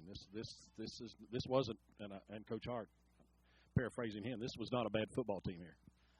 No, like I said, they're much improved from last year. They're a great offensive team. They're 3 running backs. They're something else. We come out, we get a measuring stick of what we can do and what we can't do, and we'll start Monday and try to improve on what we did wrong. Okay, guys, thank you very much. Head to the locker room, get all cleaned up. Thanks, boys. Appreciate it. Andrew Nunley, Stafford, and Sam Hunter, our Tomcat players of the game tonight. Our Monroe Collision player of the game is John Stafford with the big play at the end of the ball game to put it away. Coach Leon Hart be joining us here in just a moment. Stay with us. Ashland wins it tonight, 44-28. In case we failed to tell you that in the last 5 minutes, and we'll be back with Coach Hart in just a moment here on B97.1.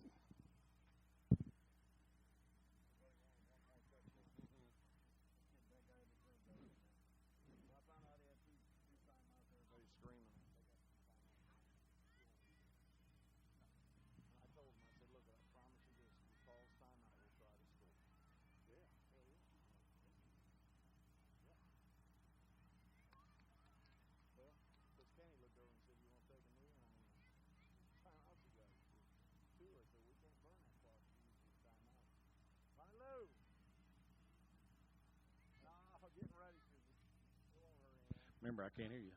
I can't hear the... But you can't hear the commercials, can you? You can't hear the commercials? No. Wonder why. I don't know. Huh. Thought you might be able to. Okay. I'll point at you.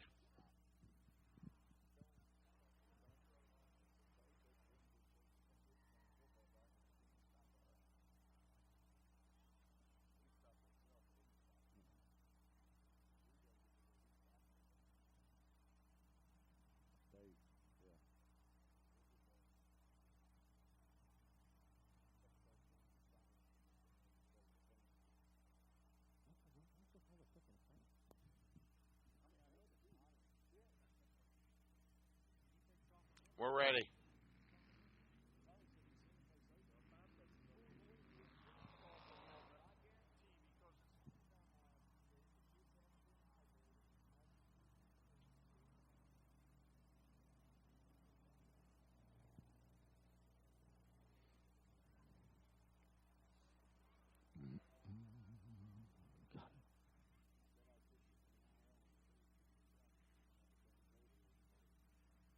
Get ready.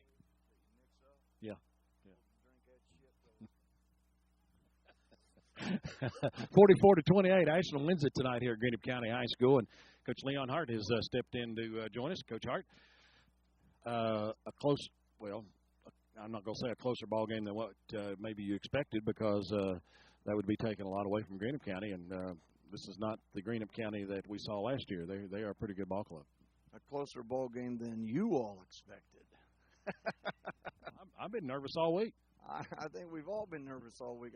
Coach Copley and his staff, I told him afterwards, those guys did a great job. They came up with a very good defensive, a game plan to attack our defense, and they kept us on our heels all night long on defense. And the kids are in the system a year longer, and they were in the weight room, and he's a big weight room guy, and there's no question. And we told the kids that this team going to be much, much better than a year ago, because they missed a year of weights basically with him getting in here, and then everybody's trying to learn the system, and it's obvious that they've got the system down much, much better. And, he did a good job not getting in a huddle. And not that we needed to get in a huddle, because we never get in one anyway, but they picked at us. And we were shifting and bothering him, and an official told us we couldn't shift, and he didn't really tell us he couldn't shift. He told us the way we were shifting, we couldn't do it anymore.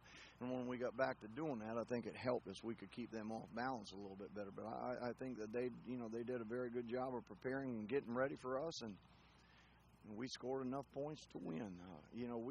We stopped ourselves a couple of times tonight. Sam made a bad decision to throw the outcut in the first half, and I think that's the only time that we didn't score when we had the ball in the first half. And second half, after we get the ball on, we come down and score, take a 36-28 lead, and it's not really an onside kick, but we squib kick it, bang it off, and it hit their lineman and came back to us, and we got one open running down the sideline, and he was standing right in front of me when he threw it, and I could see him pull off of the ball, and that's overcoaching probably on my part, because I'm always telling him, don't overthrow the deep ball. I'd rather a guy fair catch a dang ball, and he put too much air under it and threw it a little bit too soft. Or, if John Stafford catches that ball, he walks in the end zone. But I thought our kids did a great job of keeping their composure, and we told them before the ball game, no matter what happens, don't worry about it. We're going right back out there and get at them, and we did some really good things offensively tonight. Cody Withrow had a great night catching the ball, and Sam had a very good night throwing it, and Andrew Nunley caught 6 or 7 balls. Andrew Nunley probably had more catches tonight than he's had in his career, and we did some things. We were able to run the ball. We were better when I did a good job of keeping it mixed up and keeping them off balance, and we were really hoping to tire them out by coming out in no huddle, and we're dinged up a little bit coming in, and we had a couple of guys that had to play way too many snaps on a hot night like this. Ryan Wetzel hardly came out of the ball game, and Andrew Nunley hardly came out of the ball game, and our kids were tired at the end, but so their kids were tired at the end too. Hot night. Football not meant to be played in this kind of weather. Yeah, I'd say both teams will sleep very well tonight. Both players, coaches probably will too. I'll sleep much better. I'll sleep much better tonight. It's I think as a coach, you always worry about the opener because you just make mistakes, and we were really fortunate last year in the opener. We looked like we did last week, I guess, against Mason County in the opener, where we made very, very few mistakes. Now tonight we did some things that we just got to get fixed, but it's not things that physically we can't do. It's just we made some mistakes. We got to make great decisions on where the ball goes, and I think Sam took a sack one time when Cody was locked up in man coverage real tight, and then that's the thing that he did the next time we came down with that same formation of play. He throws a huge touchdown pass. Huge touchdown pass. It's fourth and goal maybe from about the 20, something like that. Third and goal, I can't remember what it was. I just know that from my perspective, it looked like we had a long way to go, and we called our favorite pass play, and one of those two guys generally gets open on that one. We saw it was man coverage, and we're thinking, we'd talked to Sam and told him, you get that situation again, no safety, just throw the ball up. Yeah. Let Cody go get it, and his length is unbelievable. And he did a great job. Again, hot, sweaty. I know he's got the gloves on and everything, but he made some fantastic catches tonight, and Cody did, and he's picked up right where he left off. Yeah, he's picked up where he's left off, and I thought Sam really made some good decisions for us tonight. We didn't either or as much as we have in the past because they just came out in the same set.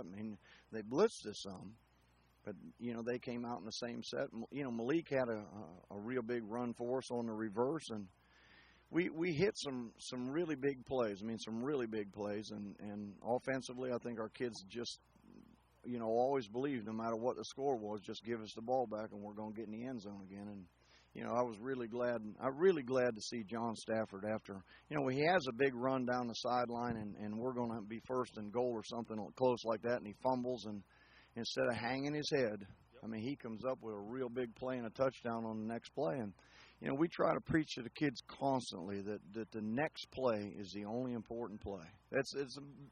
The only important play is the next play.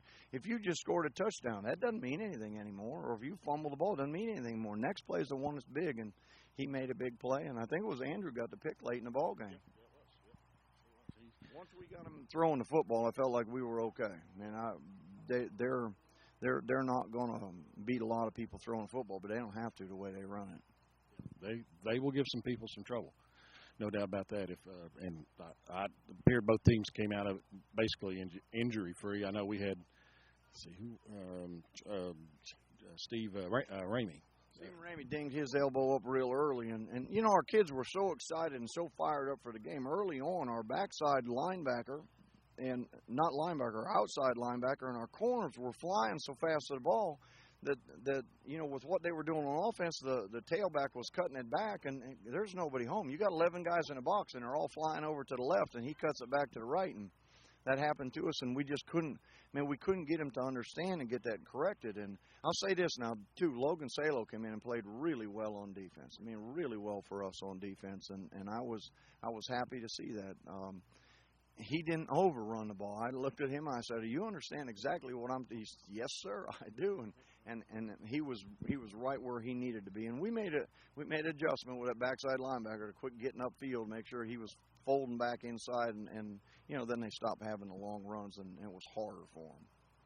It appears to me that you can insert Logan Salo about any place on this field, and he can probably play it. I was telling his mother, Val, this week, I said, I don't think there's anything he can't do. I bet he was an awfully good soccer player when he played. And, other than playing offensive or defensive line, he probably play about anywhere for us. He kicks off, he punts, had a great punt. Yep. He kicks extra points and field goals. He plays quarterback, plays wide out. If we want him to play running back, he could play there also. He's a lot like Sam. He's a great competitor, and he's a pretty gifted athlete. I said before, if some team had to play Logan Salo as their quarterback, they wouldn't be hurting. They wouldn't be in trouble at all because Logan can really play. And, you think back to the Kiwanis Bowl last year. My gosh, he was the MVP, and he looked like he was head and shoulders above everybody on that field that night.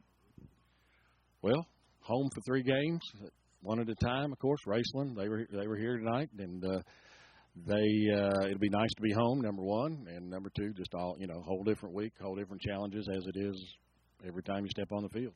Well, I think it's always great to play at Putnam Stadium. I love playing over. I wish we'd get everybody to come there every week, but I don't think we can talk them into that. We need a big crowd. Raceland will bring a big crowd. We're going to go watch them play tomorrow night. We've traded one video with them already. We'll trade the other one, so we'll have a chance to look at them. And I don't know much about them, to be honest with you.